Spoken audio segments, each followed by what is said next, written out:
Welcome back everybody, back again to the optional dungeon. This is going to be the second optional dungeon, and of course we just hit the Atelier episode. And one thing that I want to note though, we tried to record a episode for each week, but this has been pretty much I think a month since we recorded the last optional dungeon and our weekly challenge and stuff. So a lot of time has passed. We have played, a lot of games, and we have a lot to talk about because there have been some great announcements. I've also been to Gamescom 2011, where I got my hands on one fantastic RPG, and we're just going to be talking about, the games that we've been playing. I've been playing quite a lot. So yeah, optional dungeon. I hope everybody enjoys the name. I hope everybody enjoyed the Atelier series. But let's begin with the optional dungeon. By the way, Greg, I know you're still there. How are you doing, man? Yeah, it's the early hours of the morning, but for RP gibberish and optional dungeon, of course, I'll stay awake, even from the brink of death, Oh yeah, to do my definitely. past. Yeah, we got a lot of good stuff to cover. I get to finally talk about a game that I've spent 2 years of 2011 to finally finish, and I finished it. And I'll talk about that in great length. And of course, I'll be talking about my first impressions on Final Fantasy Type 0, which surprised me very much. But before we get into that, Ero is going to talk about all the games he's been playing recently. Aren't we forgetting anybody? Shintai, are you there or not? No! He must have concocted something in the alchemist pot to make him disappear. Yeah. We like to be honest here in RP Gibberish. Basically, like I said, this was kind of recorded, uh, you know, a couple of weeks from the Atelier episode, and he can't be here for optional dungeon. But we thank him very much for being on the Gibberish episode with Atelier. It was a fantastic episode, and you haven't checked it out, definitely go back and watch it. Shintai, if you're listening, thanks a lot for appearing on as the first guest on RP Gibberish. We hope to see you back soon for some other episodes, and keep listening. And to everybody out there, let's begin with the optional dungeon. So I've been playing quite a lot of few games. Now, of course, the first one that I want to talk about is my weekly challenge, which was Mother 3. Mother 3 was just the most logical step after, playing through Mother 1, which was Greg's weekly challenge last time, and I just figured, I want to give that a try. So I'm a big fan of Earthbound. Mother 1 is pretty archaic, it is really classic, and it shows the differences between Mother One and Earthbound, and they kind of started working on a great series, but it's only for the hardcore fans. But Mother 3 is one of my all-time, just after one playthrough, one of my all-time favorite turn-based RPGs.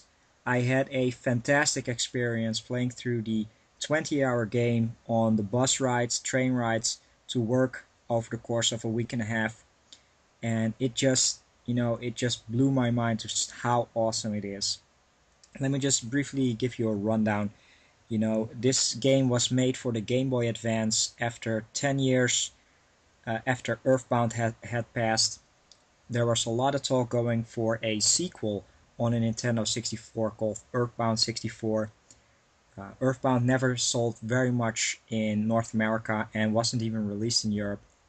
But luckily, Shigesato Itoi, apart from Hell Laboratory, figured we're going to make a swan song to the Mother series, and we're going to be putting it on Game Boy Advance.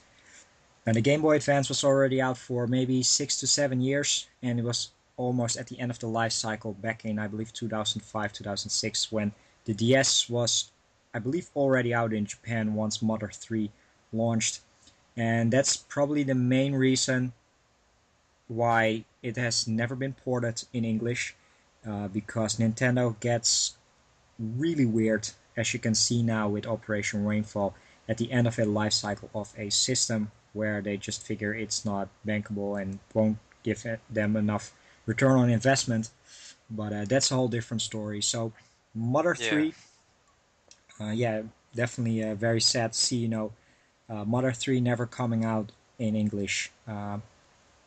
That doesn't mean that the game is unplayable for nobody who knows Japanese. There have been some fantastic and just absolutely fantastic people working at starman.net being able to give us a fan translation. Now, this fan translation was already released back in 2009, but with such a big backlog, I just never figured I had the time, and I always wanted to finish Model 1 first. But it was my weekly challenge, and just from the get-go, it is a fantastic RPG.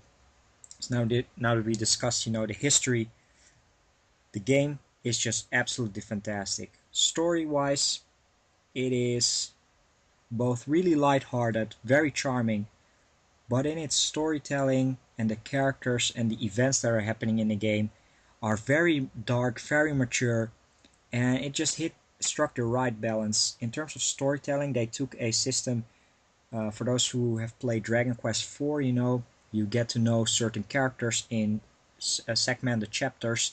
You play out their chapter, and of course, after a while, all the characters come together.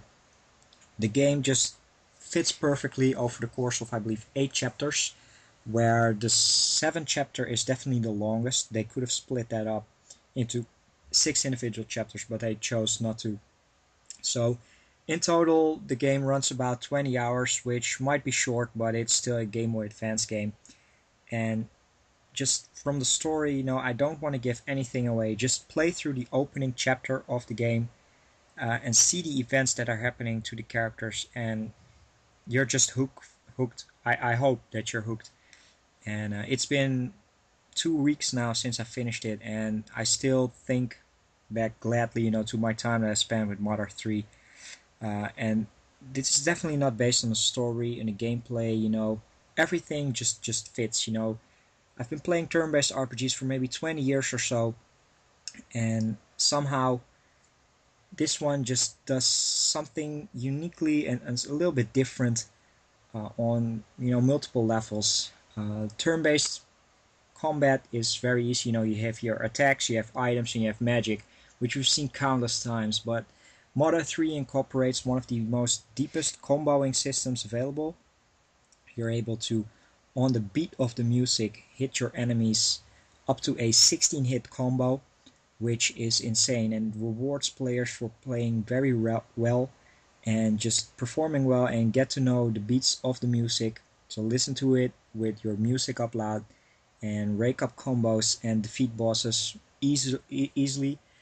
Don't think that this is going to be a 16 hit combo where you deal, maybe 100 points of damage and then it will be 1600 points of damage. I think you'll more easily rack it up, to 175 to 200 points. You still get, twice the bonus damage, but just that system alone makes it very rewarding. And on the beat of the music, there are about 25 to 50 different battle themes, variations and such. Boss fights each have their unique, and the way you find out about the beat of the music is by hitting the enemy to sleep, and then you hear the real beat. But trial and error also works, and that's just just the main part of the game. It's still a very light-hearted RPG, not too much on the systems. It still has a pretty archaic inventory management. You only have limited spots, which is, in my opinion, the only flaw of the game. But you'll get used to it, But once if your inventory is full, and you get your hands on a new item, but your inventory is full, you can't even use that item up. That's a little bit disappointing, but overall you get used to it. You just battle through dungeons, go to shops, in new towns to get better armor and equipment.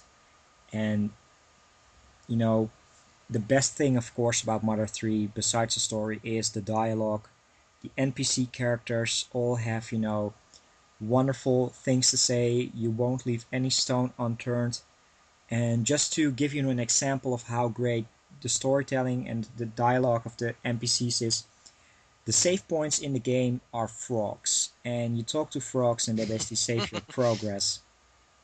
Now that alone is of course hilarious. You've seen everything, and in previous Earthbound you used your telephone to call your parents. But The main thing that makes Mother 3 so hilarious is at certain points in the game, there's, a different type of frog. Pretty early on in the game, you are in a specific elder home, and there's a very sad, poor frog sitting in a wheelchair. And the translators did a fantastic job. If you talk to the frog, he basically says, well, all these new frogs, they have outsourced me, all the way to this home, but I still got it. Do you want to save your progress, Sonny? And the way it shows up on the dialogue is hilarious. Let's see. There's also a archaeological museum where there, are dinosaurs with bones set up, and then there's a little frog sitting there. And once you talk to him, you say, "Don't be afraid. I might move, but I'm still a safe point." And stuff like that makes it so awesome. Uh, Visit the toilets. Well, there's a toilet, then you want to go inside. There's a frog on there, and you say, don't mind me, I'm just sitting here, but I'll still save your progress. Oh, it's that's cool. it's hilarious, and that's just one part. Those were definitely the highlights, but it's just other NPC characters. Um, you know, uh, it's just awesome. Um, yeah, I can talk about this game, for an hour on, but it's the experience that counts. And I know that a lot of you players out there are opposed, to playing pirated copies and such. And sadly, this is the only way you're able to play it in English. You have to find a ROM emulator and a translation patch. But for a few exceptions, you really get rewarded with one of the best video gaming experiences out there. I had the same for Police Knots, now with Mother 3. And last week I played another game which is only also playable with a translation and a ROM, so which I'll talk to in a second. But you know, give it a try. You won't be disappointed. You can still support the creators by buying the game in Japanese, which I plan to. I do have my copy of Yeah. Earthbound, but I don't have Mother 3 yet. But play this game, and especially fans of Earthbound. If you already finished Earthbound, you will be rewarded with a great game. You will have very nostalgic feelings, even though the story and characters are seemingly unconnected. But you have to play the game for that. And just, the final dungeon is a great tribute. And there's a part of the game that really got me emotional, thinking back of all the great memories that I had, in Mother 1, Mother 2, and Mother 3. And I know a lot of you guys, out there probably, Adoa123, if you're listening, I know you're a big fan of Earthbound as well. Check out Mother 3. It is perhaps even better than Earthbound. And for those who haven't played Earthbound or Mother 3, I would recommend, checking out Earthbound first and see if you like it. But you can start with Mother 3, no problems. But I would, start with Earthbound and save yourself up for one of the best RPGs ever, or on the Game Boy Advance, or just, it's just straight up one of my favorite RPGs. And I just really liked it. And I'm gonna leave it at that. It's one of my favorites. So after the disappointing experience that you had with Mother 1, Greg, how does this sound to you? Well, it sounds like it's got a lot more character than Mother, and I've actually seen some screenshots of the game and some gameplay videos, and it's very appealing. It definitely has that charm, and of course everyone knows I'm a 16-bit whore. Like, I think I might take to that game more than the original Mother. I'll definitely have to give it a try, like, later down the track. I still want to beat Mother 1, but, like, that's going to be still later down the track. So it's not that I'm not going to play Mother 3. It's just later on my list basically. So I will get around to it. But I like you. I've heard it's an absolute amazing game. But the problem with that is there's other amazing games to be played. So you got to pick which ones you want to play Yeah, first. yeah, I understand, but just I know you know how much I like them, and I'm sure you'll give both Earthbound and Mother 3 a shot. So Yeah. that was basically my weekly challenge, but that's not all that I've been playing because that was when I still was working at the start of August. But after that, I had 2 weeks vacation, so that means backlog finishing time, and I just went insane. And I have finished, or am currently playing. I'm currently playing two RPGs, and I finished four RPGs, which is pretty sick. Let's just start, with one that's technically not an RPG, and that's Catherine. Catherine is a game developed by Atlas. It is how they have dubbed them itself their trial game. They just wanted to try something different before they move on. This is the Persona development team to a eventual Persona 5. Now, once again, TGS maybe, but there's nothing officially announced on Persona 5. But Catherine was released, localized by Atlas in the USA. I picked up my copies. I had to wait for my PlayStation 3 version, which is region free, for a whole week, even though I already had the Xbox 360 version, which is not region free. But I've been playing the game. I've played it for a week, maybe 2 or 3 hours a day. It's my favorite game to be released in 2011. The gameplay is very puzzle oriented. You have to move up towers, very addictive gameplay. The way to sum it up, you start, you have to climb towers and you get to know skills. But if you talk to the other people that are trapped in the same nightmares, because the game takes place in a nightmare where you have to climb these towers, you get to find out new tricks, new skills, and if you go back to a previously beat chapter or a tower and you finish it with a gold medal, you get rewarded by not having to replay that same tower again, which makes it way more easier to gain the 7 or 8 other endings. So you might put a lot of effort in one playthrough and then be rewarded for it by just being able to explore the story. Uh, my first playthrough of Catherine took me about 13 hours on normal, and now I'm able to finish the game in pretty much 35 minutes, with skipping everything and just making the right decision. So that's a pro tip for everybody out there, because I am still aiming to get the platinum trophy on it, which is quite insane. I think I've racked up about 60% of the trophies now. Still got to get some more endings, but because of other games, I've been distracted. But the game is so unique. It looks so fantastic. The story is really mature, and that's what I really liked about it. I have been playing on the neutral path. You basically have the three alignments. You have the law path, you have the chaos path, which is basically Catherine with a K and Catherine with a C, and then there's the neutral path, which leaves Vincent, our main character, really undecisive, until the final part of the game, because I just wanted to experience that the first time around. Gameplay, fantastic. Story, fantastic. Everything about it is just absolutely great. I know I know this might not be for everybody. If you're not big into puzzles, the game can be pretty hard. If you have, a low, if you can't afford, a lot of time figuring out, and you get frustrated by that, this is not the game for you. You are able to play it on easy, but that's still pretty difficult, from what I've heard some people play it on. But it's a great game, filled with a great, presentation, great soundtrack, a lot of great bonus content. Once again, I can talk about this game for a full hour. I plan to do a full review, talk about it more in depth on my own channel.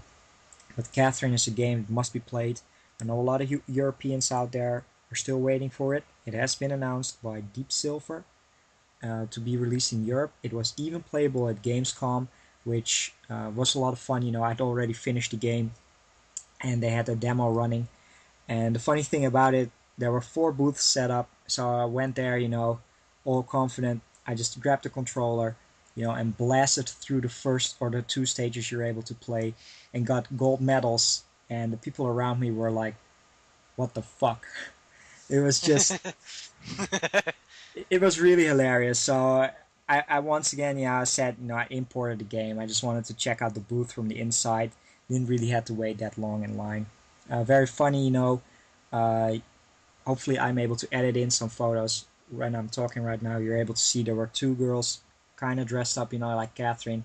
It was pretty fun, and just the game itself is fantastic. From a game released in 2011, it is by far my favorite. Portal 2 is very close. Legend of Hero Trails in the Sky was officially released in English 2011, and that's my number 2.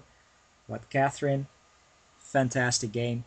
And while it's technically not an RPG, I'm still counting it. It's just fantastic. Instead of turn-based battles, you now have to climb towers. It's still a dungeon crawler in my opinion. But check it out. Once again, check it out. So, Greg, I know you haven't picked up Catherine yet, but are you planning to pick it up at some point? I'm not as enthusiastic as you or as anyone else to play that game, but it's on. I'm gonna give it a go like later on the track when I can get it for cheap. Basically, like I said before, I'm too busy with a lot of other RPGs, and I don't know where I could get around to playing something like Catherine. I have heard that it's just, it's been critically acclaimed. Everyone that I'm friends with on YouTube that's played it absolutely hails it. So I'm definitely going to give it a go. It seems like an interesting game, but I just don't see myself picking it up anytime soon. Yeah, I understand. Part of me in the back of my brain is saying I should buy it because that money goes to Atlas, and of course that game was supposed to be mainly used as a tech demo to basically teach the designers at Atlas how to make a HD game. So this will probably be used to make Persona 5 in the future. So whenever I think of that, I really want to support the game, make sure it does well, and gives Atlas the incentive to go ahead with Persona 5. And they're already going ahead with Persona 5. I just hope to finally see some screenshots of it. So yeah. I can't wait for it. Tokyo Game Show 2011 is within a couple of weeks. If they Uh, don't have Persona 5, I will be really, really disappointed. I heard talk that they might want to continue the Catherine IP with a sequel, yeah. but Persona 5 would be hilarious. Now, one thing that was recently announced, Atlas has released a teaser website, Yeah. p-atlas.jp, and it just shows, the link to the website, p-atlas.jp, in a yellow background with black text, very reminiscent of Persona 4. There's been a lot of rumors Yeah. going on. I say Persona 4 Vita, but what do you say, Greg? Well, I've talked about this with a lot of people, and it does scream out Persona 4, and it's very close to when the Persona 4 anime is going to be aired in Japan. And of course, some signs point to Persona 4 Portable or Persona 4 Vita, and of course, the one that I joked about was Persona 4 HD, because everyone's jumping into that wagon, and it wouldn't surprise me. But I definitely think it'll be a Persona 4 game to sort of cash in and tie in with the release of the anime, because like I said, not a lot of other anime fans do play games, so they might have missed out on Persona 4, but they definitely might. I definitely think Persona 4, the anime, has a good chance of becoming very popular outside the video game scene. So they just want to cash in on making sure they release like another version of it. We have no idea what that could be. Who knows? It could be Persona 5 just using the same, world, but I doubt it, because one of the things I like about Persona is they take liberties with a new setting.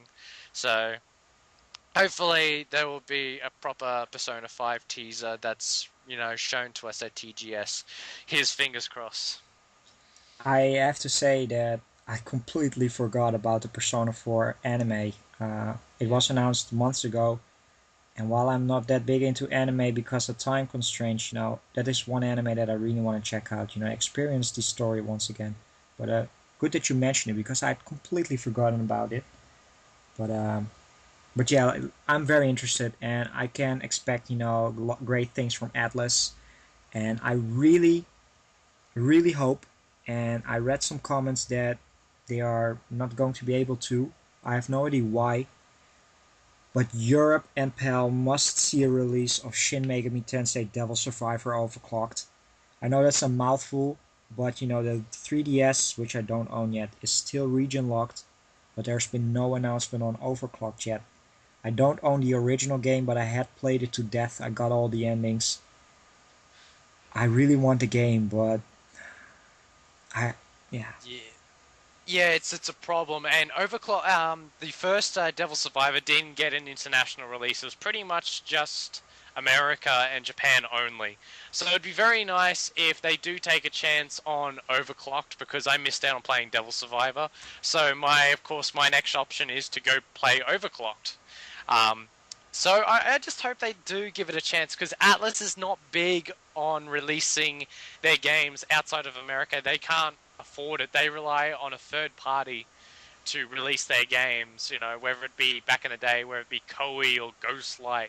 And with Etrian Odyssey, actually Nintendo of Australia released that version Yeah, in Nintendo of Australia, Europe so released it as well here. They yeah. also, outsourced Persona 4 and Odin Sphere, to Square Enix of all things. Yeah.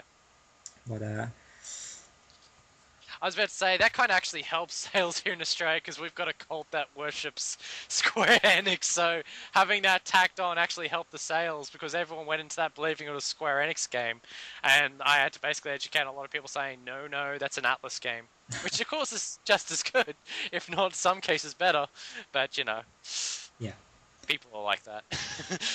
yeah, I'm just hoping, Ghostlight is bringing out Persona 2 Portable in a fantastic collector's edition that they're teasing as of now, and I'm going to pick their copy of instead of Atlas's. But no things on Overclocked yet.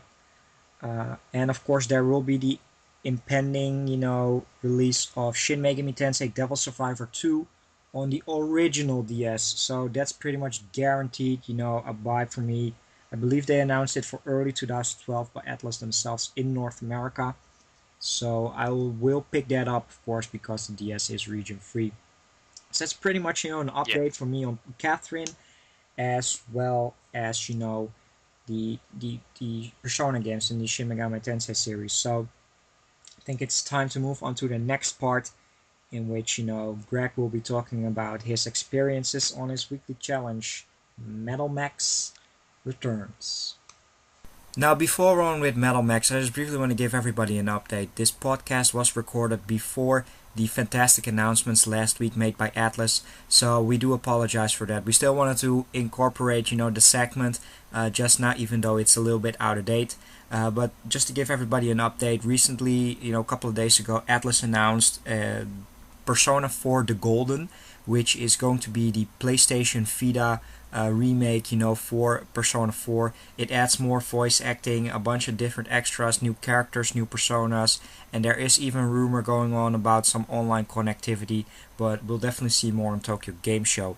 Now, the biggest surprise for me is Persona 4 The Ultimate, which is going to be a fighting game released by the creators of Guilty Gear and BlazBlue, Arc System Works. I've seen some screenshots and the game looks absolutely fantastic. You control your characters and they're using their personas as well. It even incorporates Aegis from Persona 3, so that's definitely a very interesting thing. They say they're going to have a playable demo at Tokyo Game Show, so I can't wait to see more gameplay on it. But combining Atlas and Arc System Works, they both create fantastic games, and I'm very much looking forward to Persona 4 The Ultimate. Of course, the anime is coming out now, and I do talked about a couple of people, I do have my doubts about the franchising of Persona 4. We'll have to see how it goes. It might be a little bit too much all at once, but I'm very psyched for Persona 4 The Golden. Hopefully it will be enough content for me to hold me over. I hear that Shin Megami Tensei Devil Survivor Overclocked, the eighth day and extra content is not as interesting, for people who've already played the game, and I hope that won't be the case, for Persona 4. Now, in terms of Persona 5, yes, they are working on it. It won't be out pretty soon. They've built their own game engine this time around. They won't be using Game Embryo like they used with Catherine. So it's going to be a fantastic thing to see. I just want to give everybody an update on that. So thanks guys for watching, and let's continue the podcast with the inevitable Metal Max Returns. Thank you guys for listening.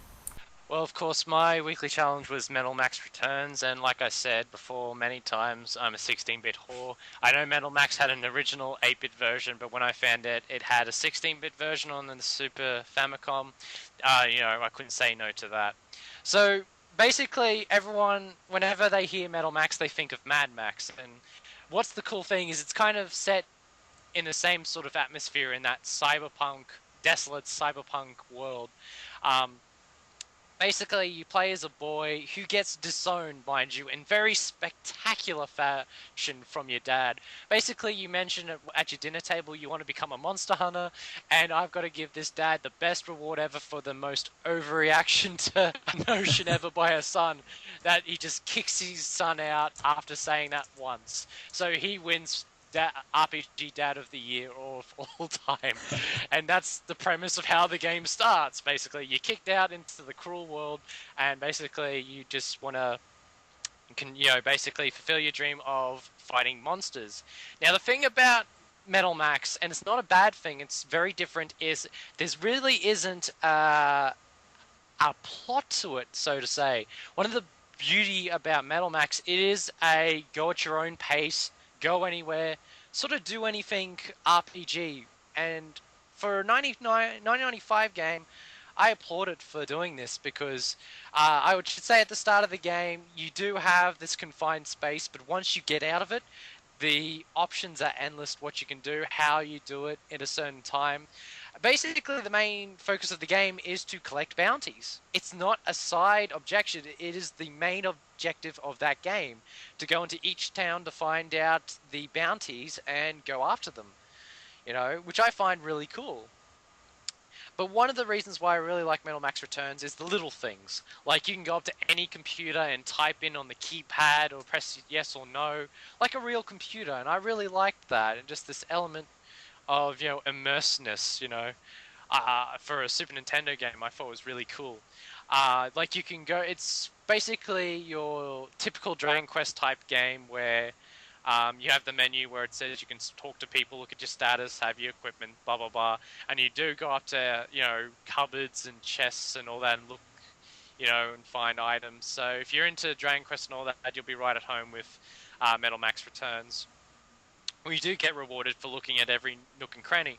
Now, the battle system reminds me very much of Final Fantasy games, where it's complete side view. The enemies are on the the left hand side of the screen, and the characters are on the right hand side. Now, there is no ATB bar; it's completely turn based, so you've got plenty of time to put in your commands. One of the reasons I really like Metal Max is there's no fancy weapons. It's all guns and knives and stuff. Like the first weapon your character gets is a slingshot, like a pea shooter, and then later on you get like the Magnum that Clint Eastwood uses in Dirty Harry, and it's just something satisfying if your character just using a Magnum shooting bird at the sky. And I just really like it. It's got like Marvel, it's got its own charm, even though it's more punkish. But I really like it. Now, of course, depends on whether if you're one of those games that like to have a plot and like to have a lot of dialogue, because this game doesn't really have a lot of dialogue, or it should say it's mainly optional. And whenever there's one that's linear, where it leads you to that point in time where there is a bit of story, it's very quick and it's over and done with. So it's definitely more focused on gameplay more than any other RPG I've played on the Super Nintendo. It's not necessarily a bad thing. There's a lot to have fun with. Now, one thing I want to touch upon before I leave that I find is the most fun part of the game is your character actually does get a tank. And it's really fun to roll around in your tank and just blast away enemies. Now, what's really cool is how you run your tank is very intricate, where you do have to pay for armor platings, you have to put in a new engine, you have to load shells, it does become inventory management, but I really like that, because every town you just basically stroll in, go to the garage, pay for your upgrades, pay for a new cannon or a new machine gun. It's just so much fun, and I really enjoyed it. Unfortunately, I didn't finish it like Mother, because I had lots to do, so I never had a chance to play it. But I definitely would finish it later on when I get the chance. But yeah, if you're really into sort of cyberpunk, desolate future where you go after bounties and riding around in tanks, then it's the game for you, definitely. Wow. That sounds like my kind of game. I'm a big fan on sci-fi. Cyberpunk is one of my favorite things, and I heard you talk about it a little bit, but I think I'll have to give this game a try myself. Not right now, but do expect, in a future episode pretty soon, me to check out Metal Max Returns. It is sounding, pretty interesting. I'm definitely going to give it a try. I'm interested in the series as a whole because I saw screens and videos of Metal Max 3, and that's a stunning game on the DS. It's 2D, but the character animations are some of the best 2D animated sprites I've ever seen in an RPG, so I'm really looking forward to the day I get to play Metal Max 3. All right. One thing I have researched it, and correct me if I'm wrong, but I do believe that these games are never released in English except for Metal Saga on the DS, again by Atlas. Am I right? Metal Saga is actually released on the PS2. Oh, sorry.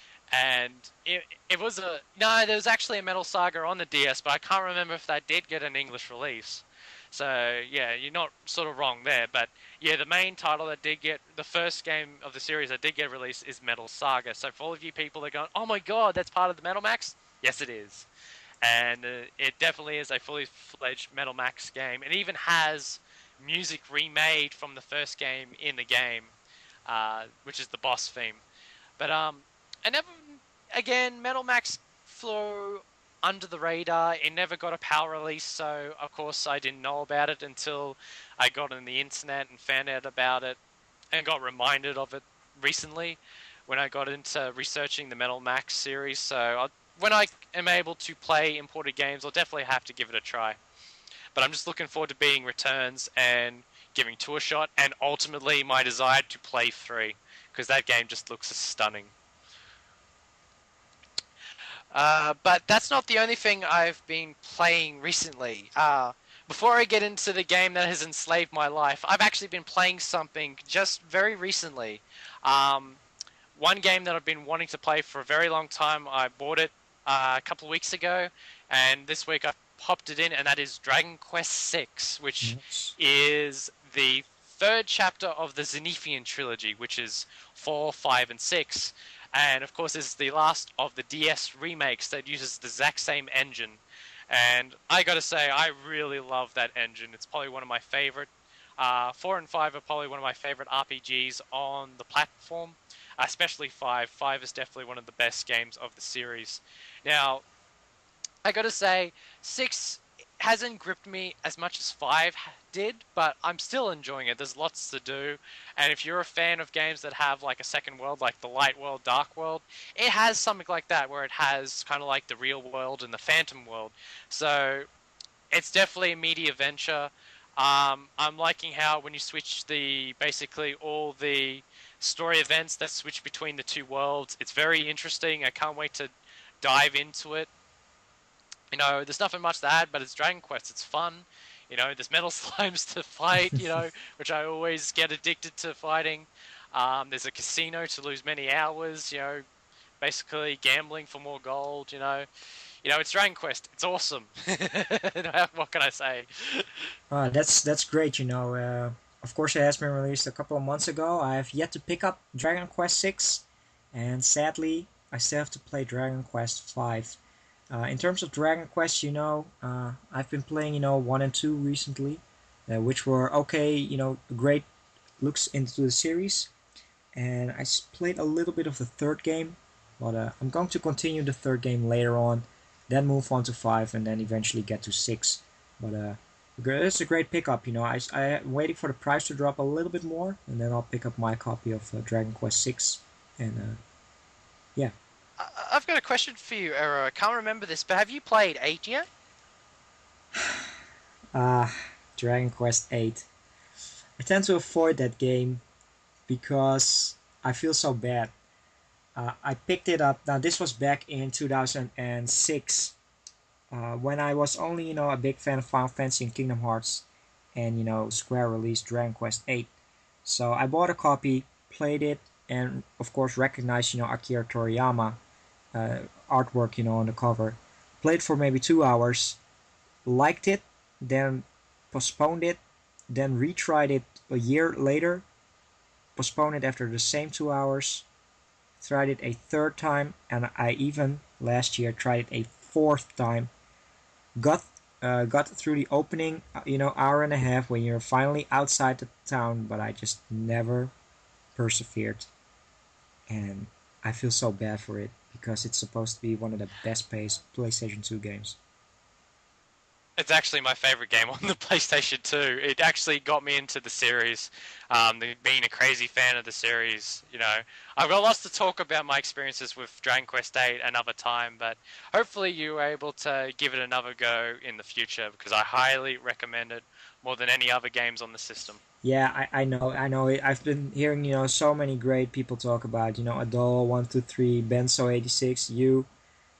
I really wanna check it out, but it's on the PlayStation 2. It's supposed to be 100 hours long, and if it was handheld, it would have higher priority, for me traveling now. But I'll Yeah. if it's I don't know, honestly, the lowest on the list is Dragon Warrior 7, and then Dragon Quest 8. But I really want to give the 3, 5, and 6 a chance first, because they're portable Yeah. and a little bit shorter than 7 and 8.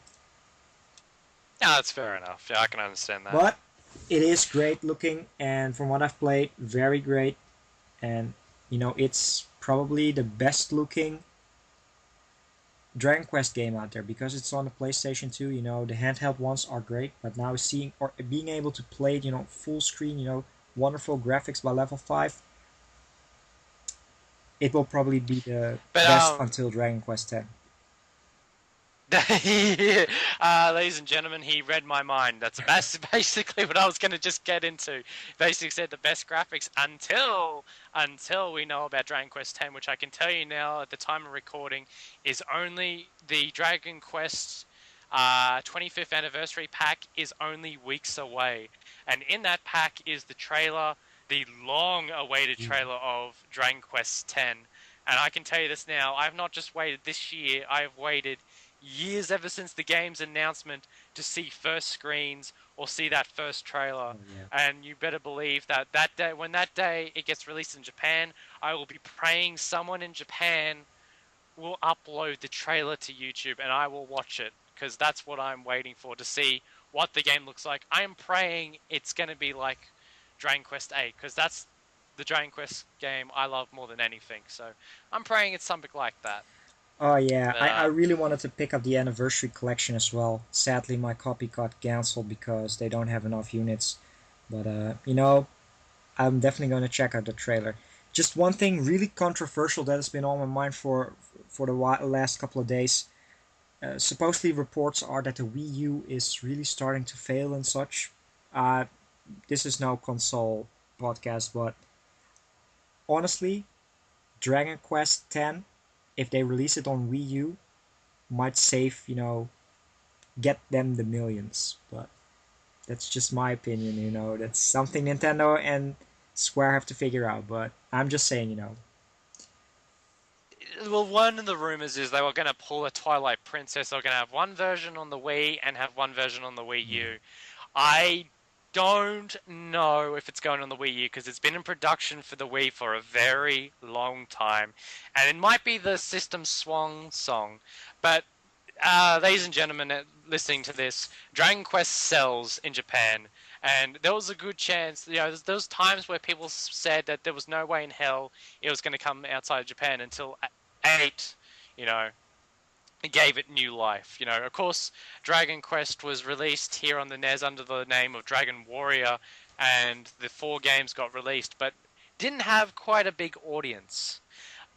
And basically, they didn't release any games until Dragon Warrior 7 on the PlayStation, which just had a little cult status, and then took the risk with 8 that just blew up, and then number 9 that even got more acclaim because of the advertising that they poured into it.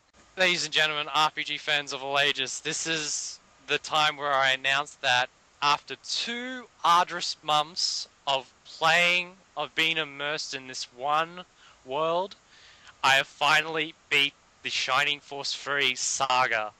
And let me tell you this now, it has been, without a doubt, one of the greatest RPG experiences I've ever had in my life. It's definitely been worth 14 years, you know, worth the wait, and I was so glad to play it. So I get to basically talk to you a little bit more about Scenario 3 and basically the three scenarios as a whole. Basically, as I said before, the first scenario takes the role of symbiotes of the Republic. Shining Force 2, so I should say Shining Force 3 Scenario 2 takes the place of Prince Meladon of the Empire, and Scenario 3 takes place of the mercenary Julian, who also makes an appearance in Scenario 1 and Scenario 2. Of course, Scenario 1 and 2 takes place in the same time frame, and Scenario 3 actually takes place before, just a couple of chapters before the events of the ending of Scenario 1 and 2, and then proceeds to the ultimate final battle that takes place at the end of Scenario 3. I would like to say and warn everyone that Scenario 3 is very hard compared to the other scenarios. It's definitely worth pushing your save file over from Scenario 1 to Scenario 2, Scenario 3. But there's also something I really want to warn players, and this is also a good thing, is not only to just play the Shining Force 3 scenarios, but before to play that, to play Shining the Holy Ark. Now, there's little elements in Scenario 1, Scenario 2, where if you've played Shining the Holy Ark, you'll know just little tidbits. In Scenario 3, there is a lot that is drawn from Shining the Holy Ark, and if you want to get the most out of it, I suggest you play Shining the Holy Ark, which is also a fantastic first-person RPG, a part of the Shining Force series, and definitely play it because that was my favorite Sega Saturn game, and it's now that and the Shining Force 3 games is I like to bundle into one whole experience. Now, just to give you a time frame what it took me to beat the games, it took me about 30 hours to beat Scenario 1. It took me 40 hours to beat Scenario 2 with about, I would say, about 8 hours grinding. And it took me a whopping 60 hours to beat Scenario 3. And that was because of 20 hours of grinding. And you would need to, because the thing I would like to warn you about is the last couple of battles of the game, if you were to die or to retreat, you would have to do them all over again. So if you would need to basically train every party, because the coolest thing about the main sort of the second last battles, it's broken up into 3 battles, and each of the battles you take control as one of the party of the scenarios. And one of the best things about that battle is Motoi Sakuraba, who also did the music for the Tales of the series and Star Ocean, just composed 3 amazing tracks that just make you feel nostalgic about the hours that you've played with the other parties, and just proves that he's one of the best composers in the business. But you know, I could go on for ages like Arrow did with Mother 3. Absolutely love it. It's one of the best, if not the best, strategy RPGs of all time. The way it told its story, to all the extras, an absolute amazing title and the best experience on the Sega Saturn. So definitely go out there and getting it. And basically, just before I finish up, if anyone's interested in getting the games, in Japanese, the Scenario 1 is very common. In America, it's a bit uncommon, and the PAL version is very rare. The Japanese copy of Scenario 2, and it's only in Japanese, is actually the rarest of the 3 in Japan, so you might be willing to pay a bit more. And Scenario 3 is just a little bit more than 1, but not as much as 2. And of course, other than that, I have not mentioned before, or I might have, my memory's pretty bad, is the coolest thing back in the day is if you collected all 3 of the disc labels, the spine cards as they're called, and mailed them into Sega, they would give you a premium disc of Shining Force 3. Now, when you save at the end of Scenario 3, you're able to transfer your characters onto this premium disc, and on the premium disc is 9 battles. The first few battles are basically boss battles of the Shining Force 3 Saga, just reimagined, and which is really cool. But the last few battles are for the really hardcore Shining Force fans because they're the final battles from Shining Force 2, Shining Force CD, and Shining Force Final Conflict, and they look fantastic remade on the Saturn. Some questionability of some of the bosses, but something I really wanted to get my hands on. But unfortunately, RPG fans, the premium disc is insanely rare and goes for high prices on YouTube. So if you can, I should say eBay, not YouTube. uh, wow, it's 4 in the morning, so you have to forgive me. Anyway, if you do see the premium disc for a very low price, then definitely pounce on it because it is a rarity. And my desire to play the premium disc isn't high right now, but it's something I might do in the future. I've still got the save file; they're stored in my action replay. So definitely experience the Shining Force 3 saga. You won't regret it. And for all of you that are worried about the Japanese, Shining Force Central has all the translated scripts for all the scenarios, so you'll be fine reading that. So you'll be able to experience it. All right. That sounds really, really good. I have not played any of the Shining Force games. Before we, start talking about Rpgibberish, you already said you were playing Shining Force 3. So, on a whim, I ordered all three of them. I bought them in a bundle together with the Shining Force 1, 2, 3, scenarios guides that are, I have over here. I also have Shining the Holy Ark. I haven't picked up Shining Wisdom yet, but I have that epic, thing, that just the experience you're describing. I just have to, invest the time. I want to start, with the Genesis games, Shining in the Darkness and the first two Shining Force games. But Shining in the Darkness is not. It's a great game. It's very hard. I must say it's very deja vu because how the dungeons are designed. It does introduce one of the villains of the early Shining Force saga, which is really good, which is Dark Soul, and it's really cool to have him introduced because he does reappear in the other games. Shining Forces is a really good game, but two still remains my favorite, probably equal to Shining Force 3. It still remains one of my favorite Mega Drive games, one of the best stories in an RPG. So definitely make sure you play 2. And the other fan-translated game of the series I really like is Final Conflict, which basically is a bridge from 1 to 2. Now, Shining Force CD is also good, but it's a Gaiden game. So, not really canon to play it, but it's another Shining Force experience. Not bad, not good, it's just another game that I personally enjoyed as a fan. all right. And to wrap that up very quickly, you want to know about Shining Wisdom. Shining Wisdom loosely ties into Shining Force 2, but that's where that kind of cuts off because I don't know if there was any ties from the other series to Shining the Holy Ark and Shining Force 3, but not that I know of. Shining the Holy Ark to Shining Force 3 is its own beast, so you can basically begin on that saga with Shining the Holy Ark. All right. Um, yeah, I've listened to you, talk about it a lot. Did some research. I do have many of the games here. One thing, once again, is Shining Force 3 is on the Saturn, so I'm unable, to play it handheld, which is the way I'm getting my most playtime right now. But, just seeing you talk about it, I am really, really, interested in checking out the Shining Force series, especially Shining Force 3.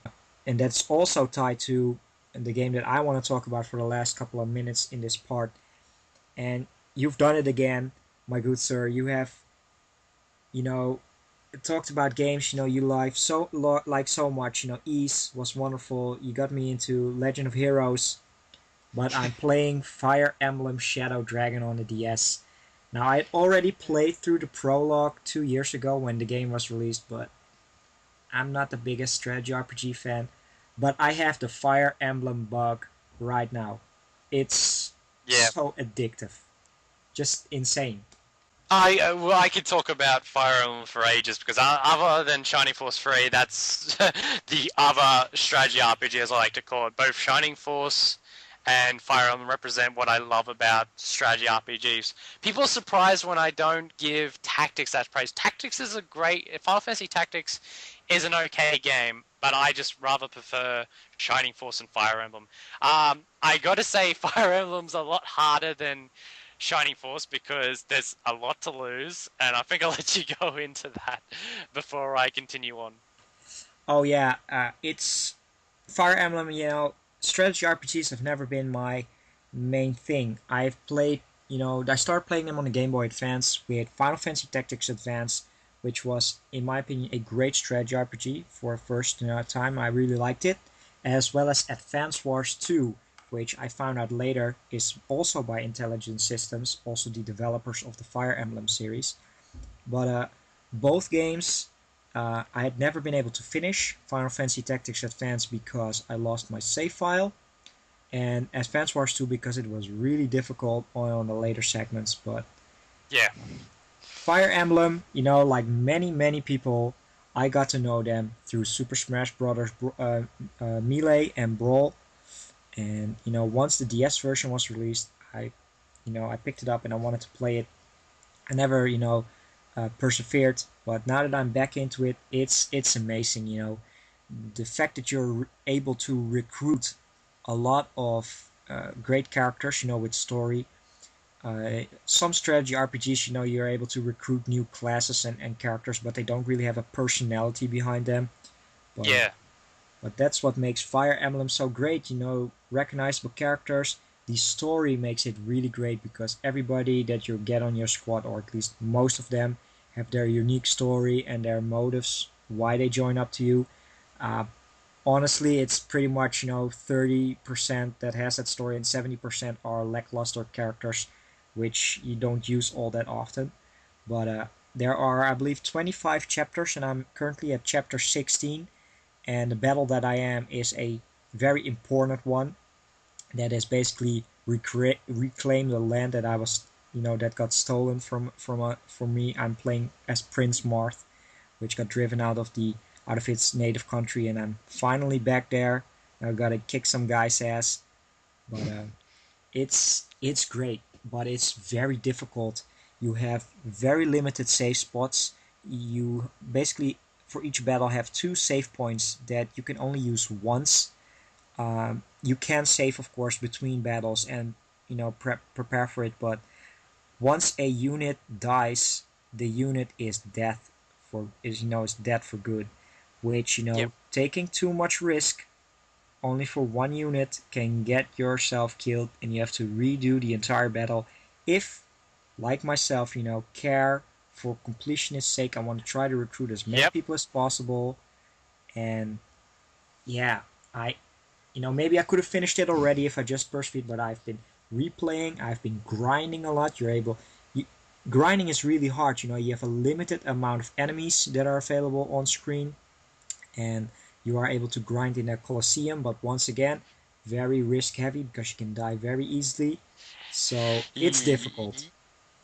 I basically a couple of days ago I warned Arrow about the Colosseums, where it can be a blessing, but it can also be a curse. Because I remember playing Shadow Dragon on the DS, and I remember grinding for about 2 hours, and then having a character die, and that 2 hours was just all for nothing, and you just don't want to play it because you're just so angry for what you've lost. So you got to be careful. That's where you use the saves effectively, where you can do a bunch of characters in 1 hour, and then when you're content with those characters, go save.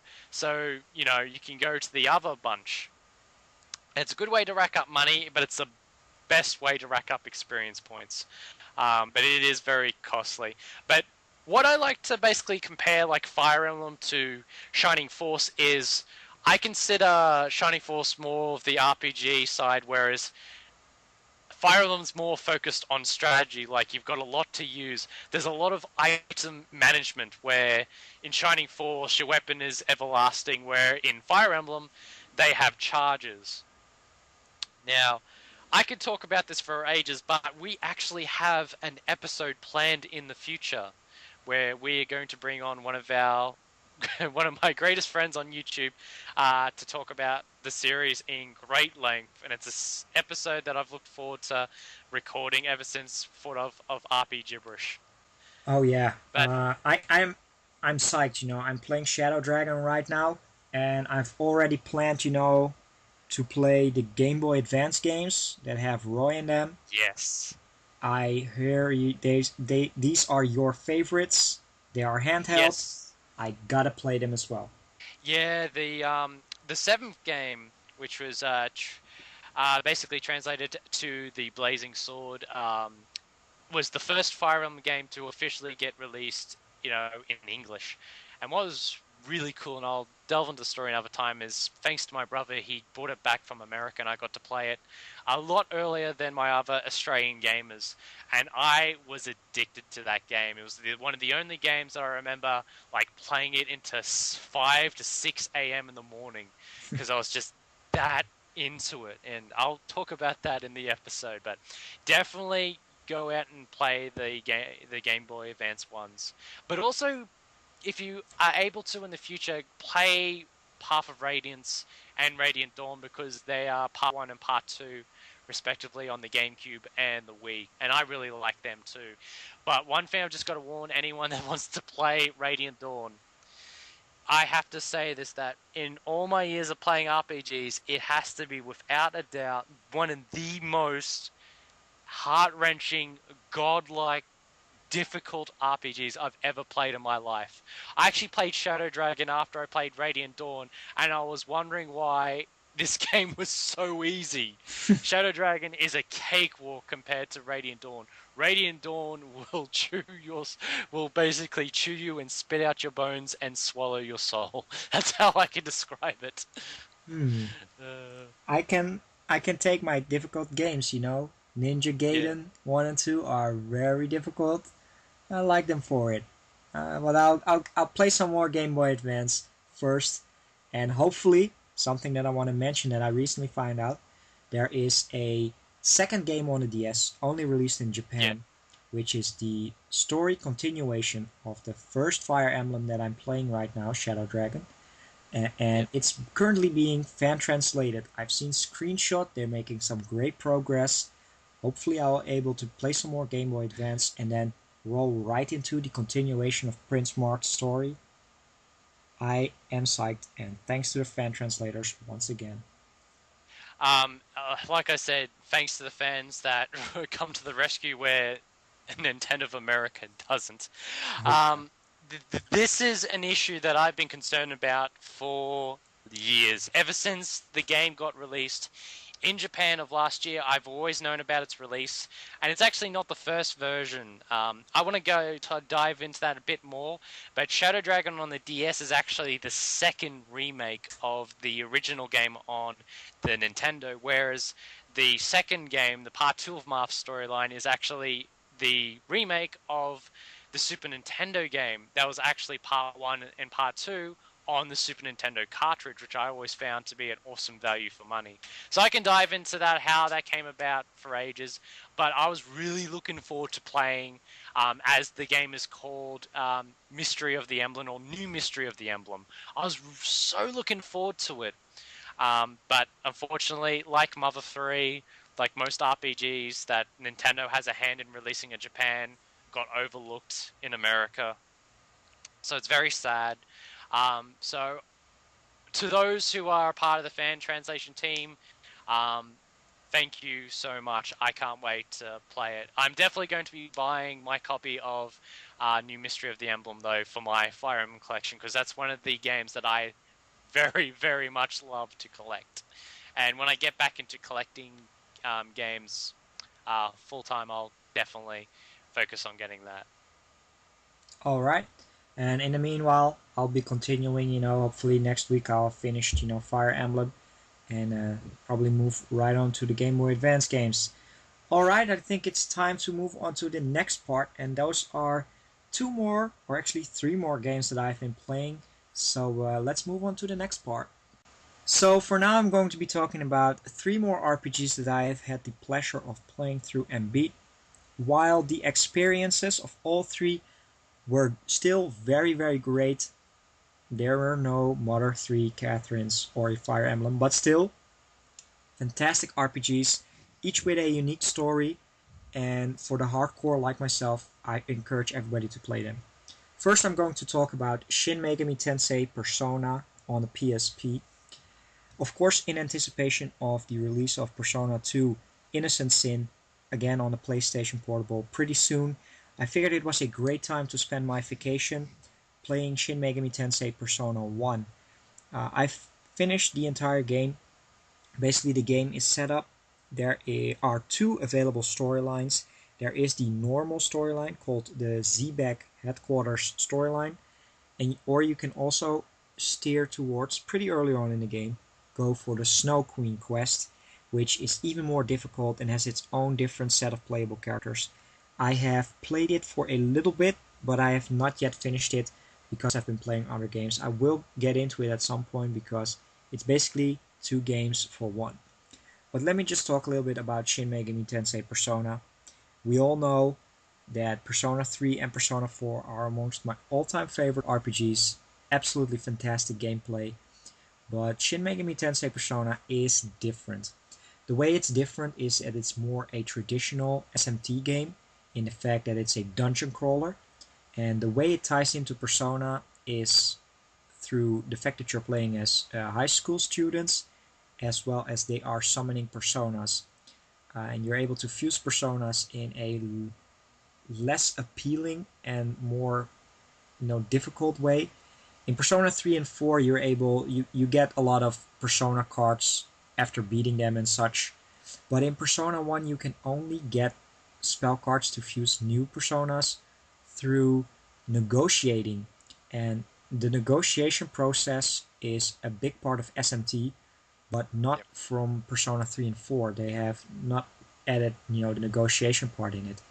Uh, Out of the old school SMT games, I've only played Strange Journey on the DS that had the negotiation system. But in Persona, it's kind of a little bit, I don't want to say frustrating, but you're able to fight the personas and demons, and you get experience in gold for it or yen. Or you can negotiate to them, but once you have a successful negotiation, the demons leave. So it's kind of a 50-50. What do I pick? Do I need the spell card or do I need the experience? And that makes for a lengthy and pretty difficult grinding session. The game is really difficult, so keep that in mind. Persona and SMT, are amongst some of the most difficult RPGs out there. A random encounter can completely obliterate you. Uh, this time around, you do have more save points and MP replenishment as opposed to the dungeon crawling in 3 and 4. But just keep in mind that SMT Persona is only for the hardcore SMT fans and Persona fans interested, and it can be very difficult. I've been playing in the game. I finished it in about 32 to 35 hours. It was very frustrating, the first couple of hours because I was so used to P3 and P4. But after a while, I got really invested into the system, figured it out, and the main reason I was so frustrated at the start because there is a optional. You basically play as 5 characters, and your fifth character is a choice between one of the high school students. And pretty early on, you're able to recruit one of them. However, there's a character called Reiji uh, that you can get later on. So you have to play through the first 5-6 hours until you're able to recruit him. He is a great character once you have him, but it's hard to recruit him. But I went for him and challenged myself, in the long run. But Persona, I'm not going to talk about it, that much. Check it out if you're a hardcore SMT game. I am really interested to see how Persona 2 is different from Persona 1 or Persona 3 and 4. But it was a great experience, and it's a great SMT game to add to my, list of SMT games. Yeah, Persona 3, well, I should say Persona 1. It's actually a game I've actually played. I actually bought it when they had the special edition released by Atlas in America. I imported that. Um, as an old hat at SMT games, like I've played the original game, and that's hard. And that, of course, has the negotiation system that I was very much used to, where saying the right thing or the wrong thing can either have a monster join you, or a monster wanting to kill you, or a monster wanting to give you money or equipment. It's something that I thought that's really cool. I find the card systems of 3 and 4 to be more convenient and more user friendly. Definitely, the negotiation system of SMT can be quite challenging, especially in Persona. One thing I want to touch upon is actually Persona was actually thought up after the last Shimigami Tensei game, which was Shimigami Tensei If, which actually takes place in a high school. And in the Shimigami Tensei timeline, it goes from that to, Persona, basically. Um, Still need to find out the kinks, but that's what I've learned about. Now, I have not gone far in Persona 1. I think I've only done the first 2 dungeons. And while it's a decent RPG, I just never had the time for it and got sidetracked. And I kind of prefer Persona 3 and 4 myself. There's just something about those games that drew me in. Definitely got to have some time set aside to play Persona 1 to see where it all started. Um, but like Arrow said, it can be quite challenging. So I've definitely got to be in the mindset to prepare myself for a challenging experience like Persona 1. But one thing I really like about Persona 1 in the PSP is the redone soundtrack by Shigeru. Just, oh my god, it's so good. I absolutely love it. The battle theme I can listen to for hours. It's just so good. Oh yeah, definitely. Once again, fantastic soundtrack by Shoji Meguro. It's Sure. not everybody enjoys the J-pop style, but I love it. I listen to the soundtracks of 3 and 4. It's so unusual in an RPG, and that's where it kind of gives Persona its stamp. Like, you won't be playing any other RPGs that have J-pop. When you think of that, you automatically think of Persona, in my mind. So it's tied to it in a way, and I absolutely love Muguru's soundtracks. It's just absolutely awesome. That's one of the things I really liked about the package is you do get the 2 disc soundtrack, and I basically listened to all that before I even played the game, and it's just a treat to the ears. Oh yeah, definitely. So yeah, I think that's about it for SMT Persona. I will get back to the Snow Queen quest and check out Persona 2 once it hits. Now, another interesting RPG that I've been playing during my vacation was one that I have on my wish list for a while, or at least on my backlog for a while. And I found out that there's not a lot of buzz going on YouTube, and that is Valkyrie Profile for the PlayStation 1 or the remake Valkyrie Profile Lenneth on the PSP. Now, both versions are pretty much identical, except for some more realistic cutscenes instead of anime cutscenes, but the game is pretty much very similar. Now, the game is not a mammoth of a game. I finished the game in about 20 hours, but what I have played, wow, I was blown away by it. It was one of those games, a very cult following in North America. It was released at the end of the PlayStation 1 life cycle, and it's also one of the rarest games on, at least the North American version is one of the rarest PlayStation 1 games. But like I said, I've been playing the PlayStation Portable version. Let me just quickly give you a rundown of what you can expect. The game is made by Tri-Ace, and this makes it my first Tri-Ace game that I've ever played, even though I own quite a lot of them. And it's set in this Norse mythology based world. Actually, 3 worlds, where you basically have the human realm, Midgard, you have the god realm called Valhalla, and you have also Nibelheim, which is the hell realm.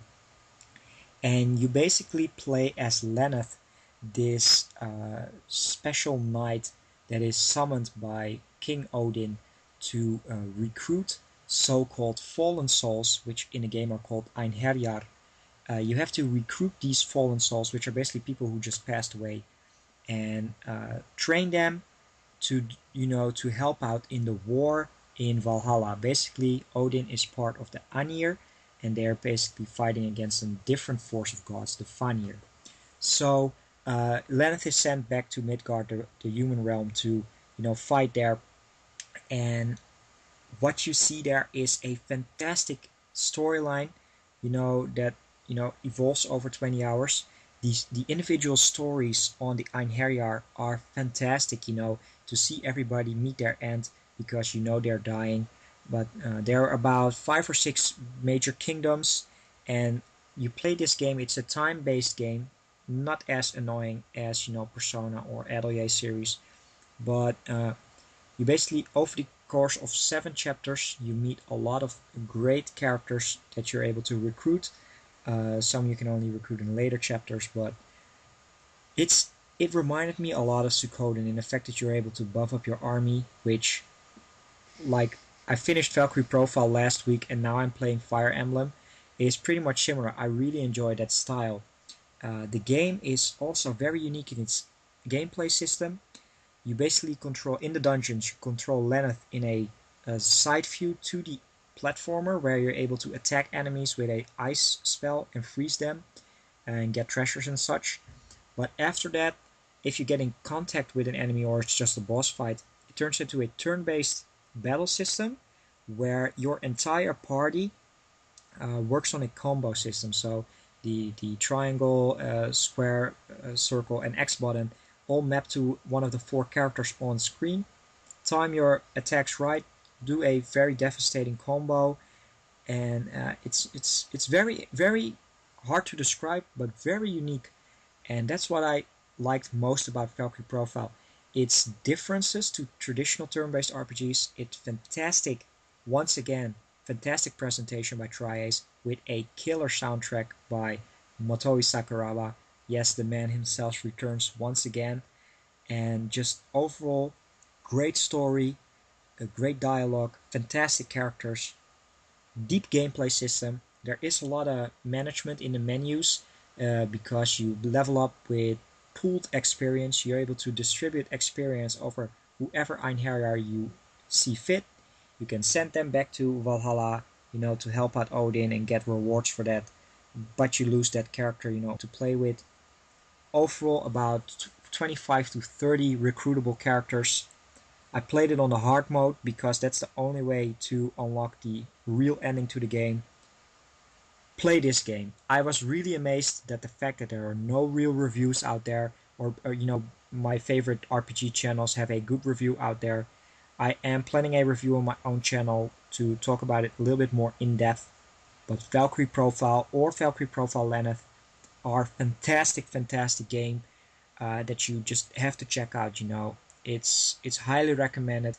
I know it might be a very rare game, but it was a real surprise because I had known of the title, I owned the title, but I really didn't know it was such an enjoyable game, and I am really thinking of playing Valkyrie Profile 2 Silmeria on the PlayStation 2, or the DS game Valkyrie Profile Covenant of the Plume, which I also have. But kind of running out of time, and I still want to give Greg the time to talk about Valkyrie Profile. So, Greg, you have about a minute and a half. How do you feel about Valkyrie Profile? I've said my piece of that game. I don't hate it entirely. It was the fact that I actually got very far into that game. I think just before the day where everything went happens, but I just got bored of it. I really did. I just put it down one day, and I didn't want to finish it. I don't know. I just didn't have any desire to play it, and that was on my old PSP, and which was sold, and with the save file, and everything, and there are some good things about the game. Like I love it. I love the soundtrack. Some of the dialogue's good. Very depressing, because it deals with Yeah. basically these small intervals of people dying in their last words before they become Einherjar. So you can view it as sad if you want, but it breathes a certain atmosphere. Like I think it has one of the most dark openings in a game to date, Oh yeah. which certainly has its own stamp on the RPG genre, from every game that's ever released. I personally would like to give it another go, but its structure with the days bothers me probably the most, and how you have like Odin's artifacts where keeping it will lose respect, and giving it up will win you points. And you have to pick and choose which to use because some artifacts are really good to use in battle. And I'm not a big fan of games that punish you. I think that's my main gripe is there's a lot of instances where you do get punished for certain choices. Where I know some people think it's a part of the challenge, but I don't know. It kind of rubs me the wrong way. And I like games that have more stable grinding fields where you know I don't like going in and out of a area. And I know there's some places where you're able to respawn enemies, but it's a very lengthy process. And thank God for the experience pool. That's what I can say because that came in really handy. But it's an interesting game. I will give Trias that fact. Now, Trias is not one of my favorite companies, but I will give them the benefit of the doubt that they do like to create different RPGs. And Valkyrie Profile is definitely that. It's very different. Take it as you will. I will definitely try to play it in the future, but I make no guarantees. Understandable, understandable. I was just really amazed, by the game. But that's a little bit, about Valkyrie Profile. Let's move on to. Alright, for this next part, I'm going to be talking about one of my most anticipated RPGs, and that is Final Fantasy 13-2. I had the opportunity, totally unexpected, to play the game at Gamescom 2011. At first, I figured out Square Enix wasn't present at Gamescom, which disappointed me, and I only found out that they were able to, play Deus Ex. Second day at Gamescom, I'm just walking around recording, and in the corner of my eye, I see Final Fantasy 13-2 set up at Microsoft. They had two booths. I rushed over there, got behind a small kid that was playing, and I just waited for my moment to finally play it. Now, the game was the exclusive showcase that was already released, in trailers. It's basically Noel and Sarah trying to fight Atlas. But I did see some new things that I had seen, haven't seen before. Now, everybody out there knows that I'm a big fan of Final Fantasy 13. It was a great game. I love the battle system, and I can say that it hasn't changed all that much. But that's Uh, there are some obvious changes though. But I'm glad to see that the fighting system with the paradigms has returned, and staggering enemies is still present. The big changes this time around are, of course, the third character is a monster. In the demo, you were able to play as the Flanbanero, a behemoth, also a stone type turtle lizard, and that was about it. I recruited a lot of other monsters, but there was no real menu present except for some settings, so you was unable to change your paradigms. But the demo ran about 30-35 minutes, and I played through it twice because at one point in the demo you have the option to go to a machine, which is basically a time portal temporal rift machine, where you gotta solve these little crystal puzzles to put the machine back in action. And once you do, it weakens Atlas, and you're able to beat him very easy on. And the first time I did it, I was able to beat Atlas in about under a minute and got the 5-star rating. So I figured I'm going to replay the demo the next day and see if you're able to beat Atlas without going to the machine. So I figured, some risk reward system, but it turned out I tried as much as I could. Atlas just pwns the shit out of you in one hit, so you have to go to the temporal rift machine and fix the puzzle to be able to scratch Atlas. So you're not really that free into choice, at least in the demo. I just absolutely love, the battle system once again. Game looks absolutely gorgeous. I like the fact that you can walk around towns now and talk to people way more. We have to see more on the story, but my experiences with the demo was great, and I am very psyched to see this game released only a month after its Japanese release. North America and Europe both get the game in January 2012. I hope that there will be no delays, but I am very psyched for Final Fantasy 13 too. Greg, how does this sound to you? You know, more the same?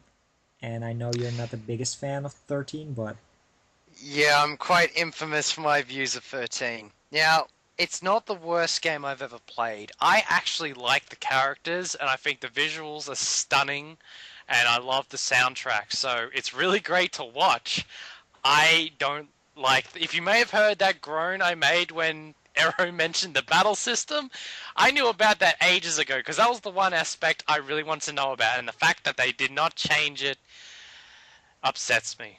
But this is a conversation we're going to have at one stage or another about how most of the people that didn't like Final Fantasy 13 were old school fans, or the older old school fans, um, that like their systems more simplistic. Because I can definitely say without a doubt that Final Fantasy 13 was the most button heavy Final Fantasy game where you just had to know a lot of um, different ways that you had to, you know, buttons you had to press in battle, like changing the paradigms, and auto battle. If you were quick, put in your commands. Between trying to put in commands and changing the paradigms, I was wiped. I personally wasn't having fun. And on top of that, you had the stagger bar where you had to change, to take down the stagger bar. I really just didn't have fun with that battle system. So the fact that it makes a return in Final Fantasy 13 too, unfortunately, I'm not I'm not that thrilled on it. However, there is one aspect of the game they have not commented on yet, and this could actually be the saving grace whether or not I will play it. And that is, will players be rewarded more thoroughly than 13? Because this is what really ticked me off, is there wasn't much gil flowing until the end of the game. And even then, it was very uncertain about how you would get it. I mean, the only certain way to get gil in that game is to fight this enemy 4 hours that drops this item. And I did this not only for hours, but for days on end. And I just really wanted to bash my brains out on a brick wall at the end of it. So my experiences with 13 was I enjoyed the story, I enjoyed the music. I just wish someone else would come and play it. Oh god, but like 13, 32 looks stunning. And I may have to make friends with someone that will play the game so I can just sit there and witness it.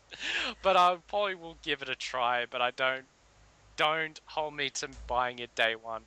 But yeah. Yeah. We'll talk about. understandable.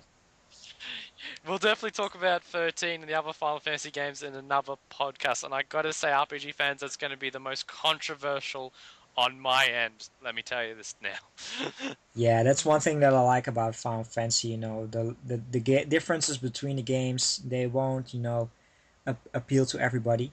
And 13 is one of the most controversial ones. I'm very happy for 13 too, and I know a lot of people are very angry for 13 too. But yeah, that's debatable. But as a big Final Fantasy 13 fan, I can say I'm psyched for 13 too. So much so that we're going to be doing something very special here. And today saw the release of the PAX exclusive trailer for Final Fantasy 13 2, and I was just I was at work when it was announced and I couldn't watch it because I was at work. But I'm going to be watching together with Greg the trailer for the first time ever. And for all you guys interested, you might have already seen the trailer. Look it up on YouTube. I'm watching it at IGN's channel, Final Fantasy 13 2 Quest for Lightning trailer. I have it preloaded, and I'm just going to be kind of narrating on it. Greg, if you want to, you can go as well, but maybe we'll talk through each other.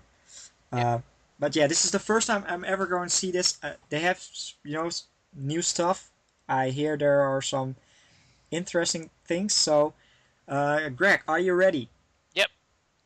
All right, here we go. Let's see. Play. May contain content inappropriate for children. Well, Children, avert your eyes.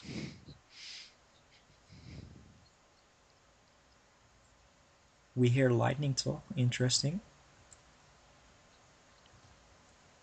Oh my god, it's Sin making a glorious return. Oh yeah, I like how Team Nora is back. Kind of reminds me of Amina Oh yeah, from FF10. yeah.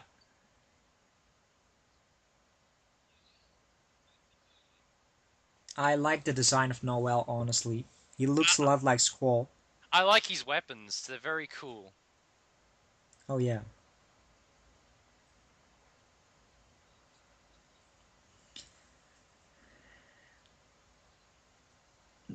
I've seen the blonde character as well. I forgot her name. She was in the demo. She's kind of a military advisor or somebody from the military. Because you always need advisors. Yeah. Yeah, she was talking on the comms channel, helping out with Atlas. I forgot her name. Okay. Oh! Ooh, And he just blasted. Noel gets hit for 6. Bowser. Okay, I really like the music. Oh, the music is epic. Yeah. Oh shit. I like Okay. the cinematic actions. Forgot to mention that. It's a Okay, nice they're a nice transition. touch. I must admit, the cinematic actions are a very nice touch. Walking around. Nice. Oh, the Pharaoh links are also cinematic actions. Oh, there we have it. Yeah, lightning on Odin. She is playable. Yeah.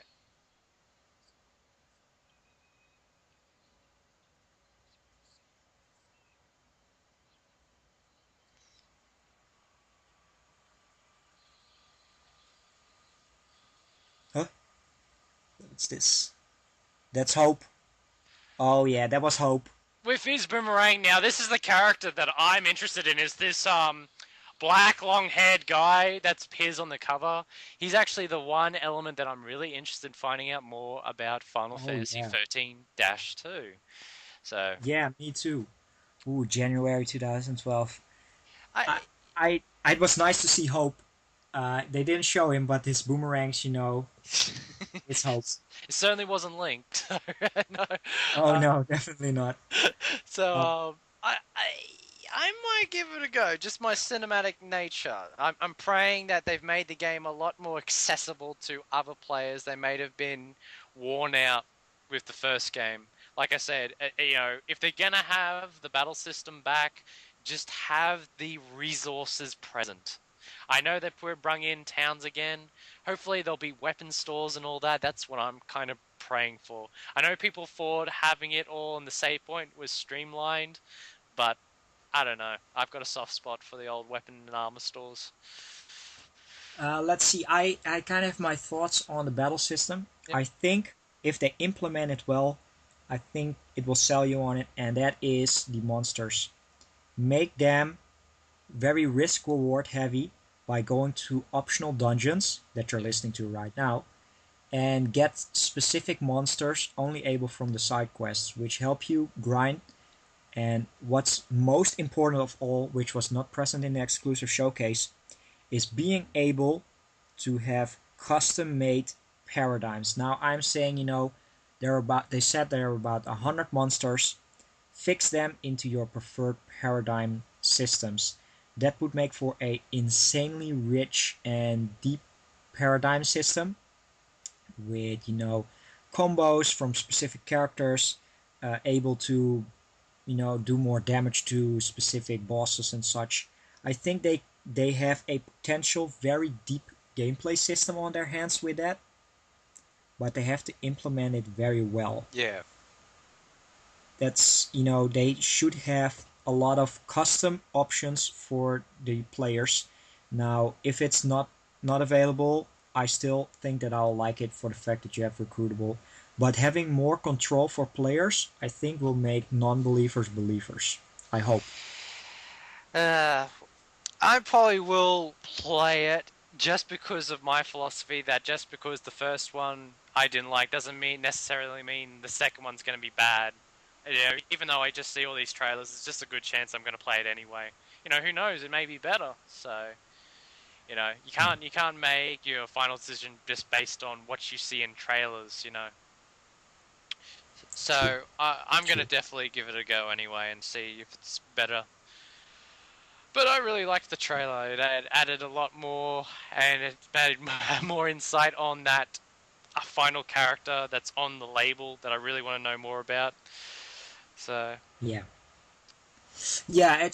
I'm of course I'm getting it day one. I'm very psyched for it. Just story related. There's almost nothing about it. I honestly feel that at the end of the final game, things kind of have went awry between Cocoon and yeah, Pulse. I feel that Lightning is probably stuck in a different dimension, you re- maybe by that other character, but who knows? yeah, I think that's pretty much a given. It can be anything at this stage where it'd be limbo, another dimension, another time. All right, I think that about wraps it up my discussion on and my experiences on Final Fantasy 13 2. Let's, even though we've been talking for great lengthy time, let's move on to the main uh, attraction, and that is Final Fantasy Type 0. So check back for the next part. Okay, RPG fans, one thing that we have been very fortunate to been played lately, and it came out of left field, was Square Enix released a demo for the long-awaited Final Fantasy Type Zero, entitled the Natsumi demo, where it showcases a few missions of the game and the headquarters, or the hub, I should say, of where the game takes place.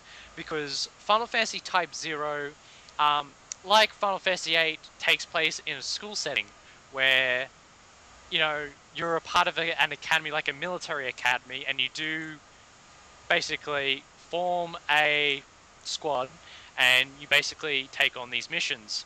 Now, like most PSP games, it's in bite-sized missions, which is very nice, and the demo is very fantastic in the fact that the first option is for like a tutorial, which is actually quite intense. It was nearly the first time I nearly died in a tutorial, because the game is actually quite difficult. However, even though it's challenging, it is very manageable. But one of the beauty that I love about the system, I definitely got to say it's probably one of the best Square games, and even though it's a demo, it's definitely one of the best Square games I've ever played in years. It is incredibly intense. The battle system, and especially the dodge system, which is very, very prominent. You will need to learn how to dodge because enemies will kill you if you're at a low level, you know. And it's designed that you take control of the squad and only 3 characters at a time, but when one character dies, you have another reserve that comes in, and you take about a certain number of characters at a time for each mission. So basically, it is a strategy to basically making sure that you're able to beat the mission with a certain amount of characters if you're allowed to, and of course you can redo the missions at your leisure to see if you can get a better grade at the end. But just to go into the bit about the battle system that I really like, and one thing that really stands out is you have, I don't know the total number of characters at the end, but you're given a certain amount of characters in the demo, and what's really cool is each character has their own weapon. Like, one of the characters, Queen, has just a standard broadsword, and one of the other characters, Ace, that you might have seen like prominent on the trailers of Type Zero, has a deck of cards. And while there'll be another character that has 2 guns and another character has a spear, what I love about that is depending on what weapon you're into, you've got your choice, and I really like that. The best way I like to describe Type Zero is it kind of plays if Final Fantasy 12 was made by the Crisis Core team, where you control one character at a time, but it's in real time. It's very intense. So think Crisis Core times 10, and it's one of the most intense games I've ever played. And the visuals, I am going to go out on a limb and say to you that it is without a doubt the best looking game on the PSP. The character designs, the environments, just amazing. And one of the second missions, I saw a blimp come out of the background, and I thought to myself how gorgeous that looked. And I can go on about how much I reckon this game is just going to be so awesome, but I'm going to give the floor to Aero. What did you think of the demo? Ah, yeah. Once the demo was released and you said that you checked it out, I knew I had to try it myself. I really want to say out first of all that this is probably the biggest and most enjoyable demo that I have played. You usually get demos that are interesting, but this felt like a full prologue. I believe it had about 4 missions, 8 different playable characters, full Yeah, tutorial. You could even save your progress in the demo, which is insane. And a special secret that we'll talk about later on. But Final Fantasy Type Zero Crisis Core was my all-time favorite PlayStation Portable game until I recently played the Neon Falcon games, Legend of Heroes, and as well as Ys. But Crisis Core was fantastic. The only downfall that I had, downside to Crisis Core was the fact that you only controlled one character, Zack. But this time, you have 13 playable characters, uh, or 12, either one, which is great. I really like the differences between the main characters. Some were a little bit too slow, and while I figure that some are probably not going to be as useful as others, especially if you don't grind those other characters. Um, and I am very psyched for the setting. It's once again Final Fantasy VIII is my all-time favorite Final Fantasy game, and big part of that was its story. The characters going to school, learning to become to become Seed, and I feel that Type Zero kind of ties in that as well. Now I've heard a lot of talk on the fact that there are Lassie, which are branded the bad guys in Final Fantasy 13. And I'm kind of interested to see how this ties into the world of 13, or at least the setting of Fabula Nova Crystallis. Gameplay, top notch. It is indeed really difficult. There was a great guide by Siliconera to help us out, because the demo is of course in Japanese. You got to dodge, you got to dodge, dodge, dodge. You can rack up some nice combos. Like I said, different play styles. There are even some enemies that you just cannot defeat. You have to run from them as well, which was present in one of the missions. And I'm really psyched for Type Zero. It's looking like a great action RPG. It's coming on 2 UMDs, which is really huge. But the game indeed looks one of the best 3D games on the PSP.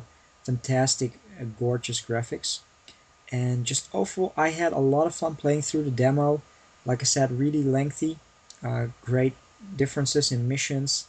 I was able to check out the system, and this game, at first I didn't check out anything on Agido when it was called Agido 13, and then they changed it to Type Zero. I didn't look at any of the screenshots, didn't look at any videos, just to keep it fresh.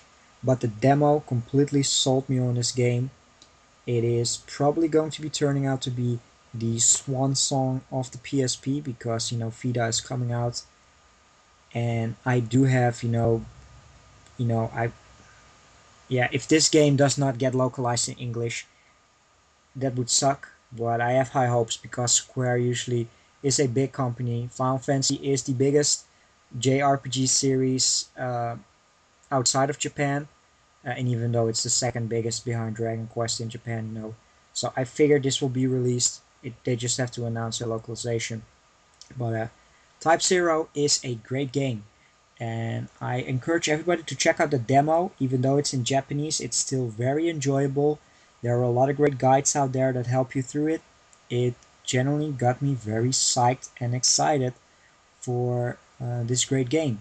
And Square has, in my opinion, gold on their hands. This is indeed one of their. Like you've seen in the previous episode, I loved 13, but Type Zero is great. After remaking a lot of stuff with Final Fantasy 4 and the Heroes of Light and stuff like that. This is a true Final Fantasy game, even though it's an action RPG, that I feel will sell a lot of copies because it is just great. Uh, yeah, I recommend Type Zero to everybody who's a fan of action RPGs. If you've liked Crisis Core, you owe it to yourself to check out Type Zero. Um, of course, it won't have the story of Final Fantasy VII behind it. It has a unique story, but I'm really genuinely psyched for it. I love playing the demo, and it's still on my PSP, and I'll probably give it a playthrough again. Hopefully, there will be an English demo as well later on. But I really liked it. Yeah, that's what I'm hoping for, is there'll be an English version of this. What's really cool is I've seen some videos online of people that's like leveled up to level 25 on the demo. Just they've played it that much, that they've leveled up to that point. I'm like, oh, that's dedication. One of the big things that I just want to mention about the demo is, especially for people that wish to pursue the full Japanese version, is there are costumes that are scattered in a demo that are only available to be procured in the demo, but you can't wear them until the full version. So that was why most Japanese players were rushing to play the game, because they wanted to get all 14 costumes so they can wear them, and they were the summer school outfits. And if you're into that, then go nuts. I'm kind of a completionist, so I'd probably do it for completionist's sake. Um, that, well, when I say I'm a completionist, that's from a game to game basis, but there's something about it where I just love costumes and RPGs, and I just want to collect them all. So but yeah, one thing that I'm really not concerned about, because I definitely think Square has something up its sleeve to give players, is summoning summons in Final Fantasy Type 0 comes at a price, where the character that summons dies. And I learned that the hard way the first time I played the demo, where I had a really poor playthrough, and I had all my characters died. I had one more, and I said, "Oh, I'm gonna try summoning summoning someone." So I summoned Shiva, and my God, the power they have is just amazing. I went up to a behemoth and killed it within seconds. Like, that was supposed to be like the boss of that mission, and Shiva just made short work of him. It was just absolutely amazing. And what happens is when you summon the Guardian Force, is you get basically a timer, and when the timer runs out, you revert back to that character, but you don't, because that character is dead. So you actually have to switch to another character. So the question I asked to Square Enix is, there possibly going to be a way where that character can be revived? I definitely say there probably will be in the main version, but I just felt it to be different, and it's a strategy where it's a trump card, where if you're willing to sacrifice someone for that 30 seconds of just absolute power at your fingertips. The other thing is there's these parts of the missions, I completely forgot what they call it. I think the SOS, where they require you to do a little mini sort of objective in certain parts of the mission. Now, it was in Japanese, so I couldn't understand what they required me to do, but that could be fun as well. It adds another challenge that's already a challenging game, so I'm very interested. So a lot of people are asking, why would I enjoy the challenge of Type 0 if I don't like the challenge of 13? I think it just comes down to gameplay mechanics. I'm really used to action-heavy games, and I really love my action RPGs, so I really delve into them, where I think 13 was way too technical for my tastes, and I just think Type 0 nails it for me and my palette of gaming, so I'm I'm really psyched for Type 0. PSP is one of my favorite systems of all time, and I'm just so glad that this game is on it. Can't wait to play it, and I really hope Square Enix gives this game a shot of a translation, a localization across the globe. It'd be ashamed if everyone missed out on it. Oh yeah, definitely. Today was a very interesting announcement, and they postponed the game for 2 weeks to to work on it a little bit more. Even though it was already postponed earlier. So the it's a good. Yeah, just sorry to interrupt, but the thing I just remembered then is the thing you got to understand about like the third birthday and one of the Kingdom Hearts games and Type Zero is they were originally not going to be for the PSP. They were actually going to be on mobile devices. And halfway through, they decided to scrap that plan and went with the PSP for the third birthday and Type Zero. So they kind of, I wouldn't say wasted a lot of years because they already had sort of like the artwork and probably some of the main scenarios flashed out, but it took them a while to really, you know, take the most of what the PSP had to offer and just push it to its limits, you know. And as Ero mentioned, you know, the Type Zero may be the PSP swan song, but wow, what a way to go! You know, to have this wonderful game that pushes the system to its limits, and you never know, it may get so popular that we might see another type of game like this on the Vita with even more fantastic visuals and whatnot. You know, I'm just really looking forward to it. You know, I really want to play it. I might even import the Japanese version. That's how much psyched I'm for the game.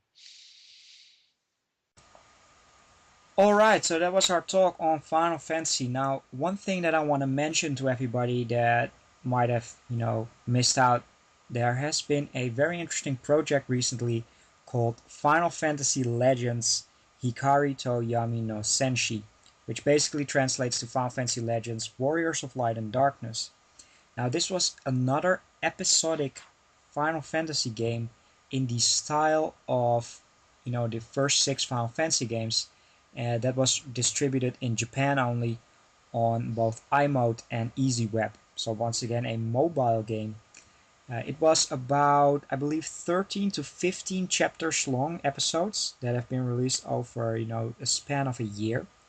And with the recent release and packaging of Final Fantasy IV: The Complete Collection, while everybody is hoping, for 13.2, as well as Type 0 versus 13, I myself am really interested to see Final Fantasy Legends being released in English and in packaged form, because it's a throwback to the first six.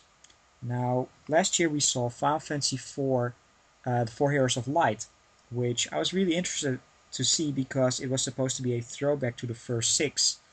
Sadly, it had a 3D remake and the gameplay was a little bit different, so I was not that interested in it. I still want to check it out at some point, but Final Fantasy Legends looks very interesting to me, and I hope they release it. It has a job system like Final Fantasy V, which I wanted to play for a long time. Sadly, I recently found out that my battery on my Final Fantasy V cartridge has died, and I have to restart the entire game again, and have lost about 5 to 6 hours of playtime. But just briefly, I wanted to mention Final Fantasy Legends. I've seen screenshots and a little bit of footage. It's looking like a very interesting RPG in that early six style. So those really old school Final Fantasy fans that just can't stand Square Enix Final Fantasy games nowadays, I hope you are able to enjoy Final Fantasy Legends Warriors of Light and Darkness. By the way, Greg, did you know about this game or? I actually have known about Legends for a while now. I kind of joke that, you know, Square's gonna take that and package it in as as its next HD 2D Final Fantasy game on the PSP or on a downloadable service. I definitely know there's a lot of people that hail like 4 and 6 as their favorite. I definitely say that's going to be the group that will focus on playing Legends. So they definitely have an audience. I definitely say it, so it's worth taking the risk. I don't know how big the audience is, but I do know a lot of people love 6, so I definitely say that there's a lot of people that would give that the chance. Um, I kind of like the fact that every episode focuses on a character of a certain job class. So I'm interested to give it a look. You know, if there ever presents the opportunity of a translation. All right. Yeah, I'm psyched as well, of course, and definitely pick it up, if it's ever released. But yeah, I think this is about wraps it up for the optional dungeon which leaves us, with our final thing is the weekly challenge. Somewhat disappointing for some that I really, a game that I've put 4 hours of my time in as of now, and that is Xenoblade Chronicles. And I have picked up my copy yesterday. I have put about 4 hours into it.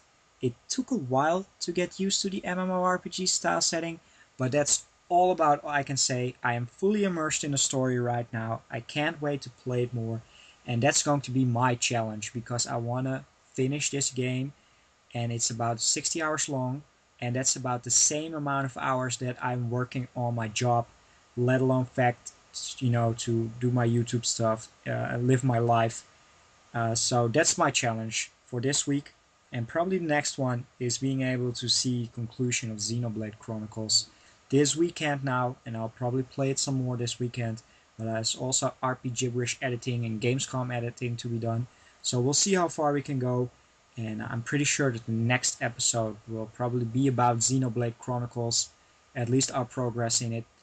I know, and it even, it pains me in my heart because I am asking daily, to Greg if he got his copy yet. But The Australian mail service has been, I don't know, pissing me off as of late. ah, They um they have not sent it to me, and I'm very angry. I'm very close to tackling the mailman and putting him in a room where I'm going to ask him if he knows where it is.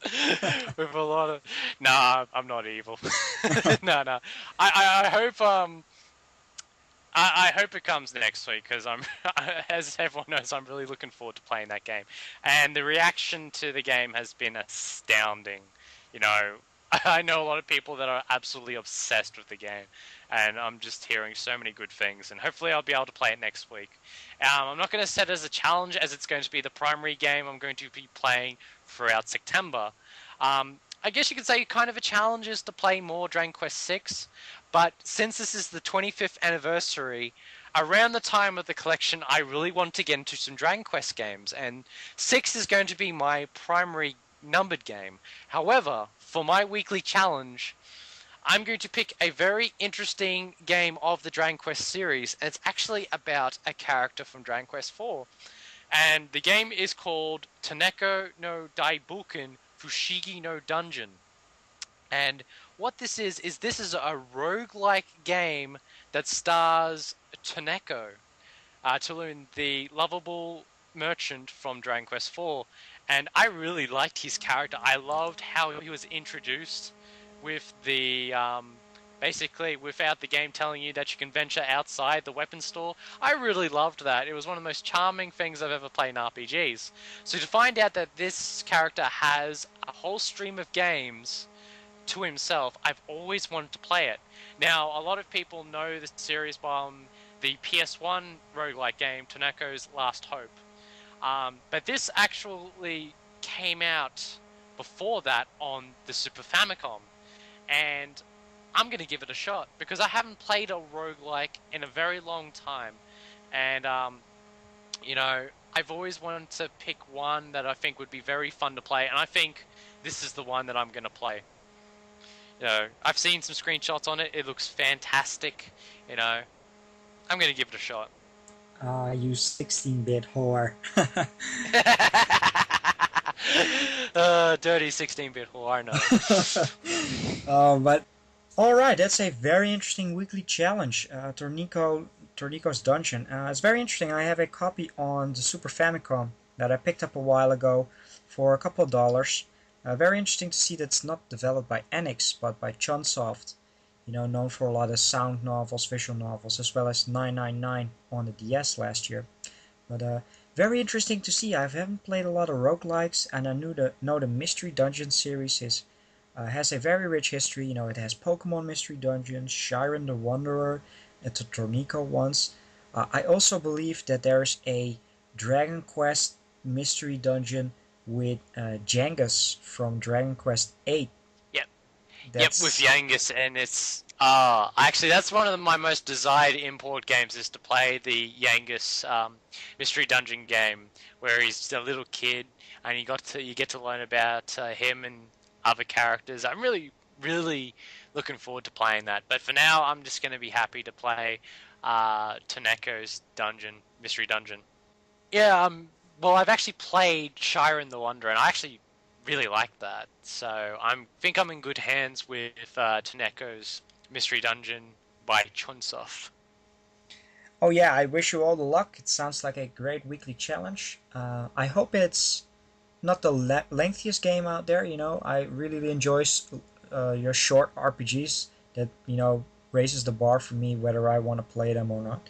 But interested to hear your thoughts, and I definitely hope that you're able to get Xenoblade Chronicles ASAP, because I will be playing Yeah, more this weekend for sure, and I can't wait to share my experiences if you've played it as well. So let's hope Australian Postal Service does its job well, and we're all able to yeah. enjoy Xenoblade. I hope so too. It's just driving me nuts. But yeah, as Arrow's mentioned before, our next episode is going to be on Xenoblade. I wanted this a long time ago when the game was announced. I wanted to talk about it. I was hoping I would be playing it now. We can get our first impressions done. I probably will be recording a video on my channel RPG Swagman before the podcast, but it's going to be really good to get me, Arrow, and of course a very big guest for that episode who has actually beaten the game. So definitely look forward to that. Oh yeah, definitely. I can't wait for it. And just a quick announcement. We really want to give credit to the Xenoblade episode. If we have not put enough dedicated time, there might be a small delay for the episode. But of course, we always have optional dungeon to talk about. So perhaps we move the optional dungeon first and then place the Xenoblade Chronicles. Just a reminder to everybody, Tokyo Game Show will be up in a couple of weeks as well. So be sure to see an optional dungeon, fully dedicated to Tokyo Game Show as well. But I think that about wraps up this optional dungeon. I know it's been a very long time about a month since we've been talking about our games that we've been playing as well as the weekly challenge. So this one was a little bit more lengthier than usually. We try to aim it for maybe 2 or 3 parts, but this is basically the guide episode. You might see it as a full episode. Optional dungeon, the episode. Maybe we should have a optional dungeon for the optional dungeon episode. No, the optional dungeon godlike mode. Yeah, it's Oh god. I just can't believe that this is supposed to be the second half of the full Rpgibberish podcast and we've ended up creating another podcast on top of it, so I enjoy it for all it is. We're still wondering how this is going to fit in on the MP3 download, whether we're going to tie this into one massive MP3 download or to have it separate from now on. yeah. I do apologize to everybody out there who has been looking for MP3. We are struggling with the account because it's a free account and you only have a set amount of bandwidth, and the bandwidth was just gone after one episode. So we have to figure something out for that. Perhaps put it on iTunes or something like that. But that has required some research, and I don't have enough time to check that out. But we'll get there. Just keep watching it, keep listening to it. We are pretty close to 200 subscribers, which is absolutely fantastic. I wanna, Yeah. yeah, that's great, right? Within a month, 200 subscribers. That's just crazy. Yeah, thanks guys for supporting Rpgibberish, and we appreciate all the comments that are made. Um, I personally got to do my part and respond back because there's been some great comments. I know there's a lot of feedback in terms of audio quality in the last episode, and we'll definitely address those, um, of course. One thing I'm looking forward to is one day when I get my computers to relieve some of the burden from Arrow in terms of editing.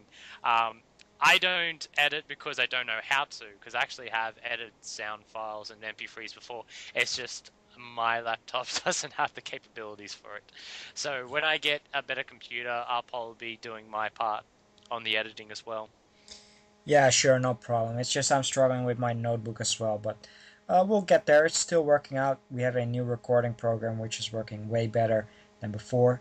So yeah, briefly, I just really want to give special thank you to most notably Pete Dorr, Benzo8686, who had recommended Rpgibberish on their channels, as well as a few others. That's always great, to recommend us. Even some more, the added bonus. But yeah, this wraps it up. We're running out of time for this part. Greg, you got any closing words? Yeah, Australia Post, do your job. Yeah, it's. I hope you get it as soon as possible. And yeah, I'm sure we have a Yeah. fantastic Xenoblade Chronicles episode coming up. But I hope you get it soon. Until then, enjoy Dragon Quest 6, enjoy Tornico's Dungeon, and I will be continuing on the Fire Emblem craze because it is a fantastic game. Just epic. But I also gotta play Xenoblade, which is just as awesome. I want to thank everybody once again for listening to this episode. Be sure to check back soon. So thank you guys for watching and listening. Optional Dungeon, and we'll see you next time. Thanks, guys. Peace. 3.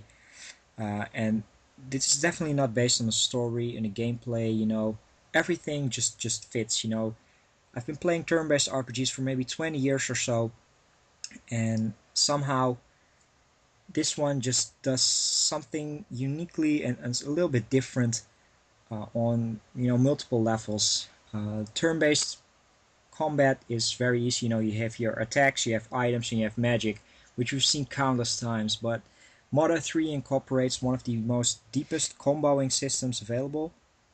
You're able to, on the beat of the music, hit your enemies up to a 16-hit combo, which is insane and rewards players for playing very well and just performing well and get to know the beats of the music. So listen to it with your music up loud and rake up combos and defeat bosses easily.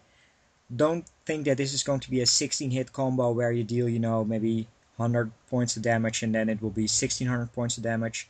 I think you'll more easily rack it up, to 175 to 200 points. You still get, twice the bonus damage, but just that system alone makes it very rewarding. And, on the beat of the music, there are about 25 to 50 different battle themes, variations and such. Boss fights each have their unique. And the way you find out about the beat of the music is by hitting the enemy to sleep, and then you hear, the real beat. But trial and error also works. And that's just the main part of the game.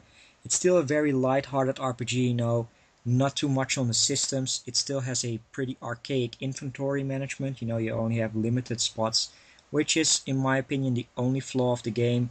But you'll get used to it, But once if your inventory is full, and you get your hands on a new item, but your inventory is full, you can't even use that item up. That's a little bit disappointing, but overall you get used to it. You just battle through dungeons, go to shops, in new towns to get better armor and equipment. And you know, the best thing, of course, about Mother 3, besides the story, is the dialogue. The NPC characters all have, wonderful things to say. You won't leave any stone unturned. And just to give you an example of how great the storytelling and the dialogue of the NPCs is, the save points in the game are frogs. And you talk to frogs and they basically save your progress. Now that alone is of course hilarious. You've seen everything, and in previous Earthbound you used your telephone to call your parents. But the main thing that makes Mother 3 so hilarious is at certain points in the game there's, a different type of frog. Pretty early on in the game you are in a specific elder home, and there's a very sad poor frog sitting in a wheelchair. And the translators did a fantastic job. If you talk to the frog, he basically says, well, all these new frogs, they have outsourced me, all the way to this home, but I still got it. Do you want to save your progress, Sonny? And the way it shows up on the dialogue is It definitely has that charm. And of course everyone knows I'm a 16-bit whore. Like, I think I might take to that game more than the original Mother. I'll definitely have to give it a try, like, later down the track. I still want to beat Mother 1, but, like, that's going to be still later down the track. So it's not that I'm not going to play Mother 3, it's just, later on my list, basically. So I will get around to it, but like you, I've heard it's an absolute amazing game. But the problem with that is there's other amazing games to be played, so you got to pick which ones you want to play Yeah, first. yeah, I understand, but just I know you know how much I like them, and I'm sure you'll give both Earthbound and Mother 3 a shot. So Yeah. that was basically my weekly challenge, but that's not all that I've been playing because that was when I still was working at the start of August. But after that, I had 2 weeks vacation, so that means backlog finishing time, and I just went insane. And I have finished, or am currently playing. I'm currently playing two RPGs, and I finished four RPGs, which is pretty sick. Let's just start, with one that's technically not an RPG, and that's Catherine. Catherine is a game developed by Atlas. It is how they have dubbed them itself their trial game. They just wanted to try something different before they move on. This is the Persona development team to a eventual Persona 5. Now, once again, TGS maybe, but there's nothing officially announced on Persona 5. But Catherine was released, localized by Atlas in the USA. I picked up my copies. I had to wait for my PlayStation 3 version, which is region free, for a whole week, even though I already had the Xbox 360 version, which is not region free. But I've been playing the game. I've played it for a week, maybe 2 or 3 hours a day. It's my favorite game to be released in 2011. The gameplay is very puzzle oriented. You have to move up towers. Very addictive gameplay. The way to sum it up, you start, you have to climb towers and you get to know skills. But if you talk to the other people that are trapped in the same nightmares, because the game takes place in a nightmare where you have to climb these towers, you get to find out new tricks, new skills, and if you go back to a previously beat chapter or a tower and you finish it with a gold medal, you get rewarded by not having to replay that same tower again, which makes it way more easier to gain the 7 or 8 other endings. So you might put a lot of effort in one playthrough and then be rewarded for it by just being able to explore the story.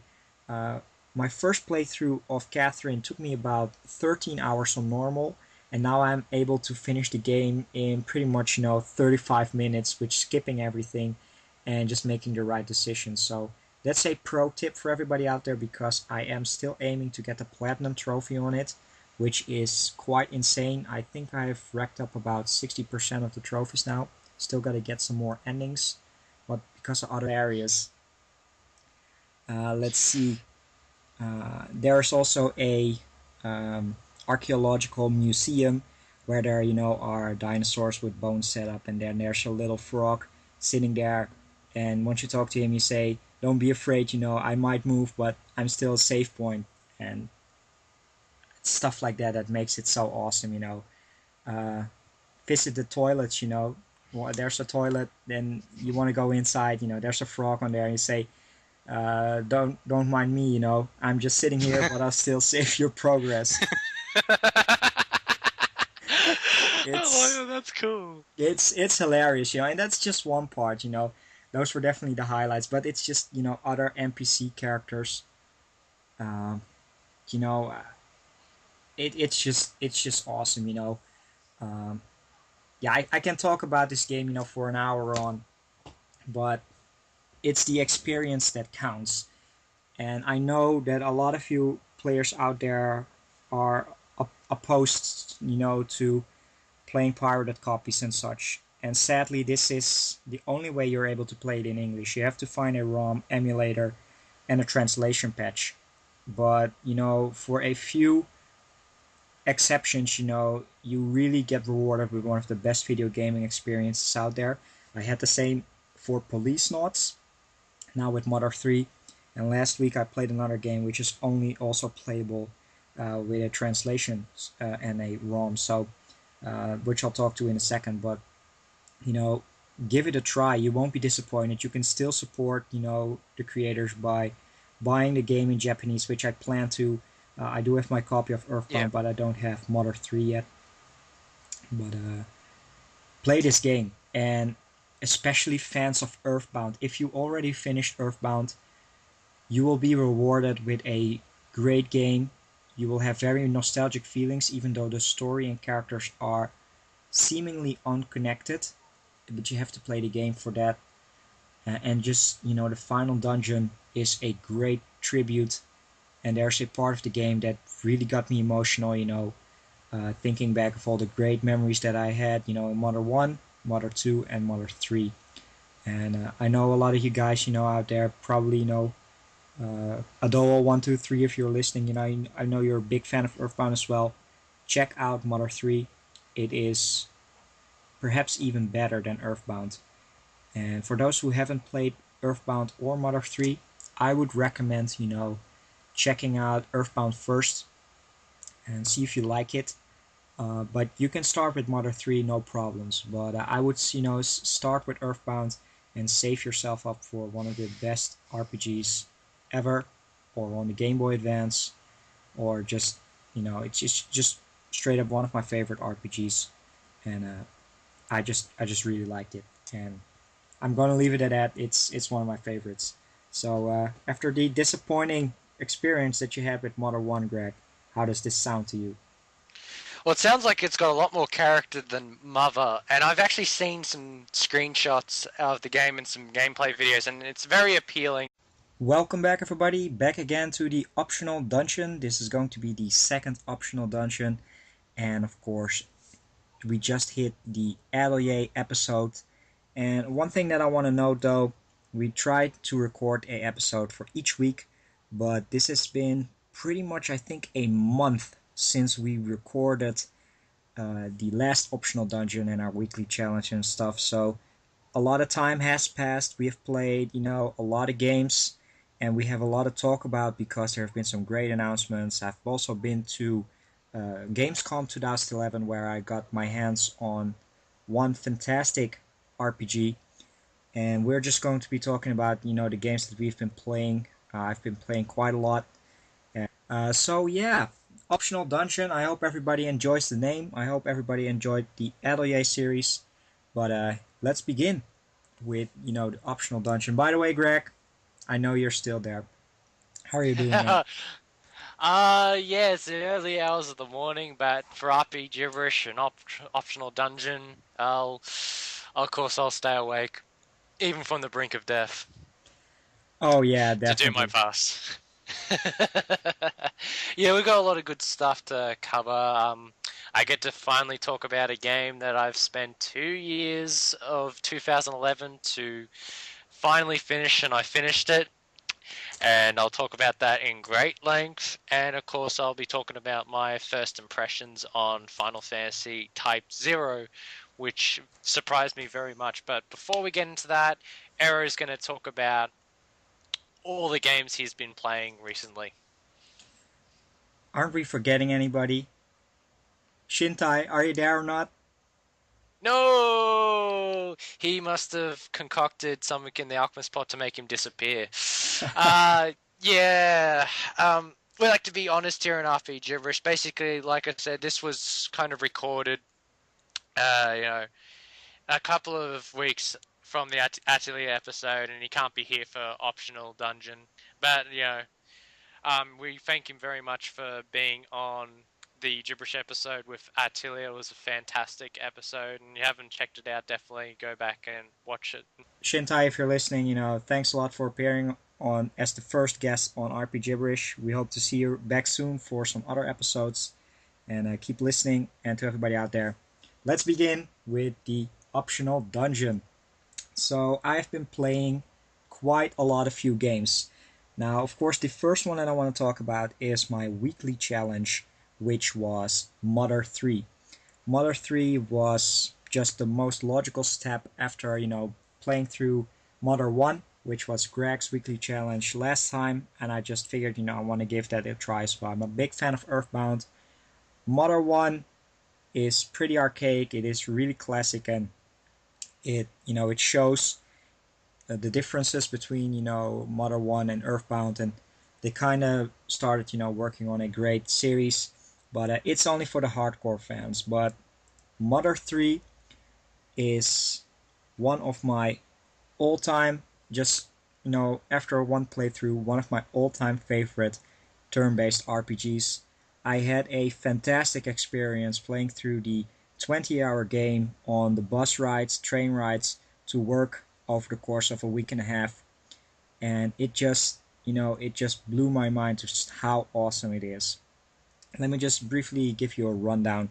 This game was made for the Game Boy Advance after 10 years after Earthbound had passed. There was a lot of talk going for a sequel on a Nintendo 64 called Earthbound 64.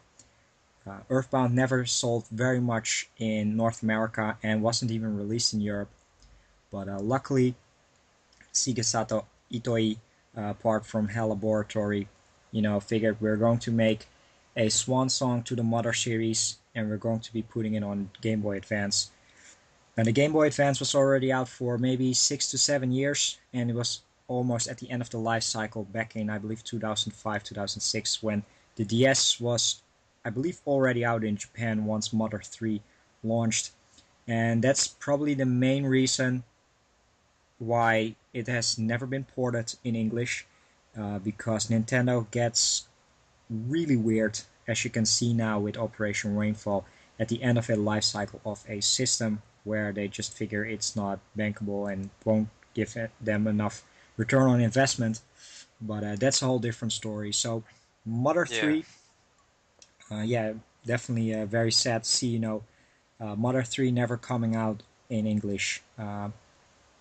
That doesn't mean that the game is unplayable for nobody who knows Japanese. There have been some fantastic and just absolutely fantastic people working at starman.net being able to give us a fan translation. Now, this fan translation was already released back in 2009, but with such a big backlog, I just never figured I had the time, and I always wanted to finish Model 1 first, but it was my weekly challenge, and just from the get-go, it is a fantastic RPG.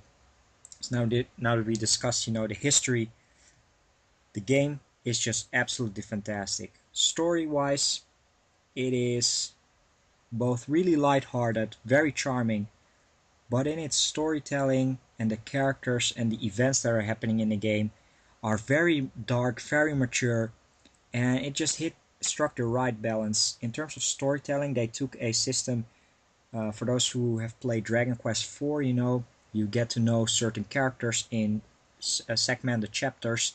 You play out their chapter, and of course, after a while, all the characters come together.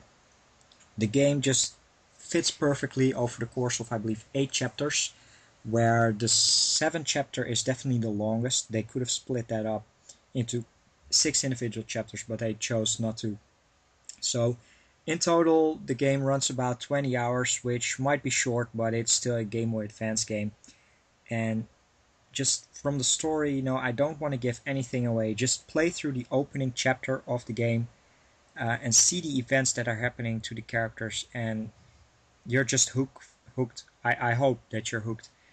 And it's been 2 weeks now since I finished it, and I still think back gladly, to my time that I spent with Mother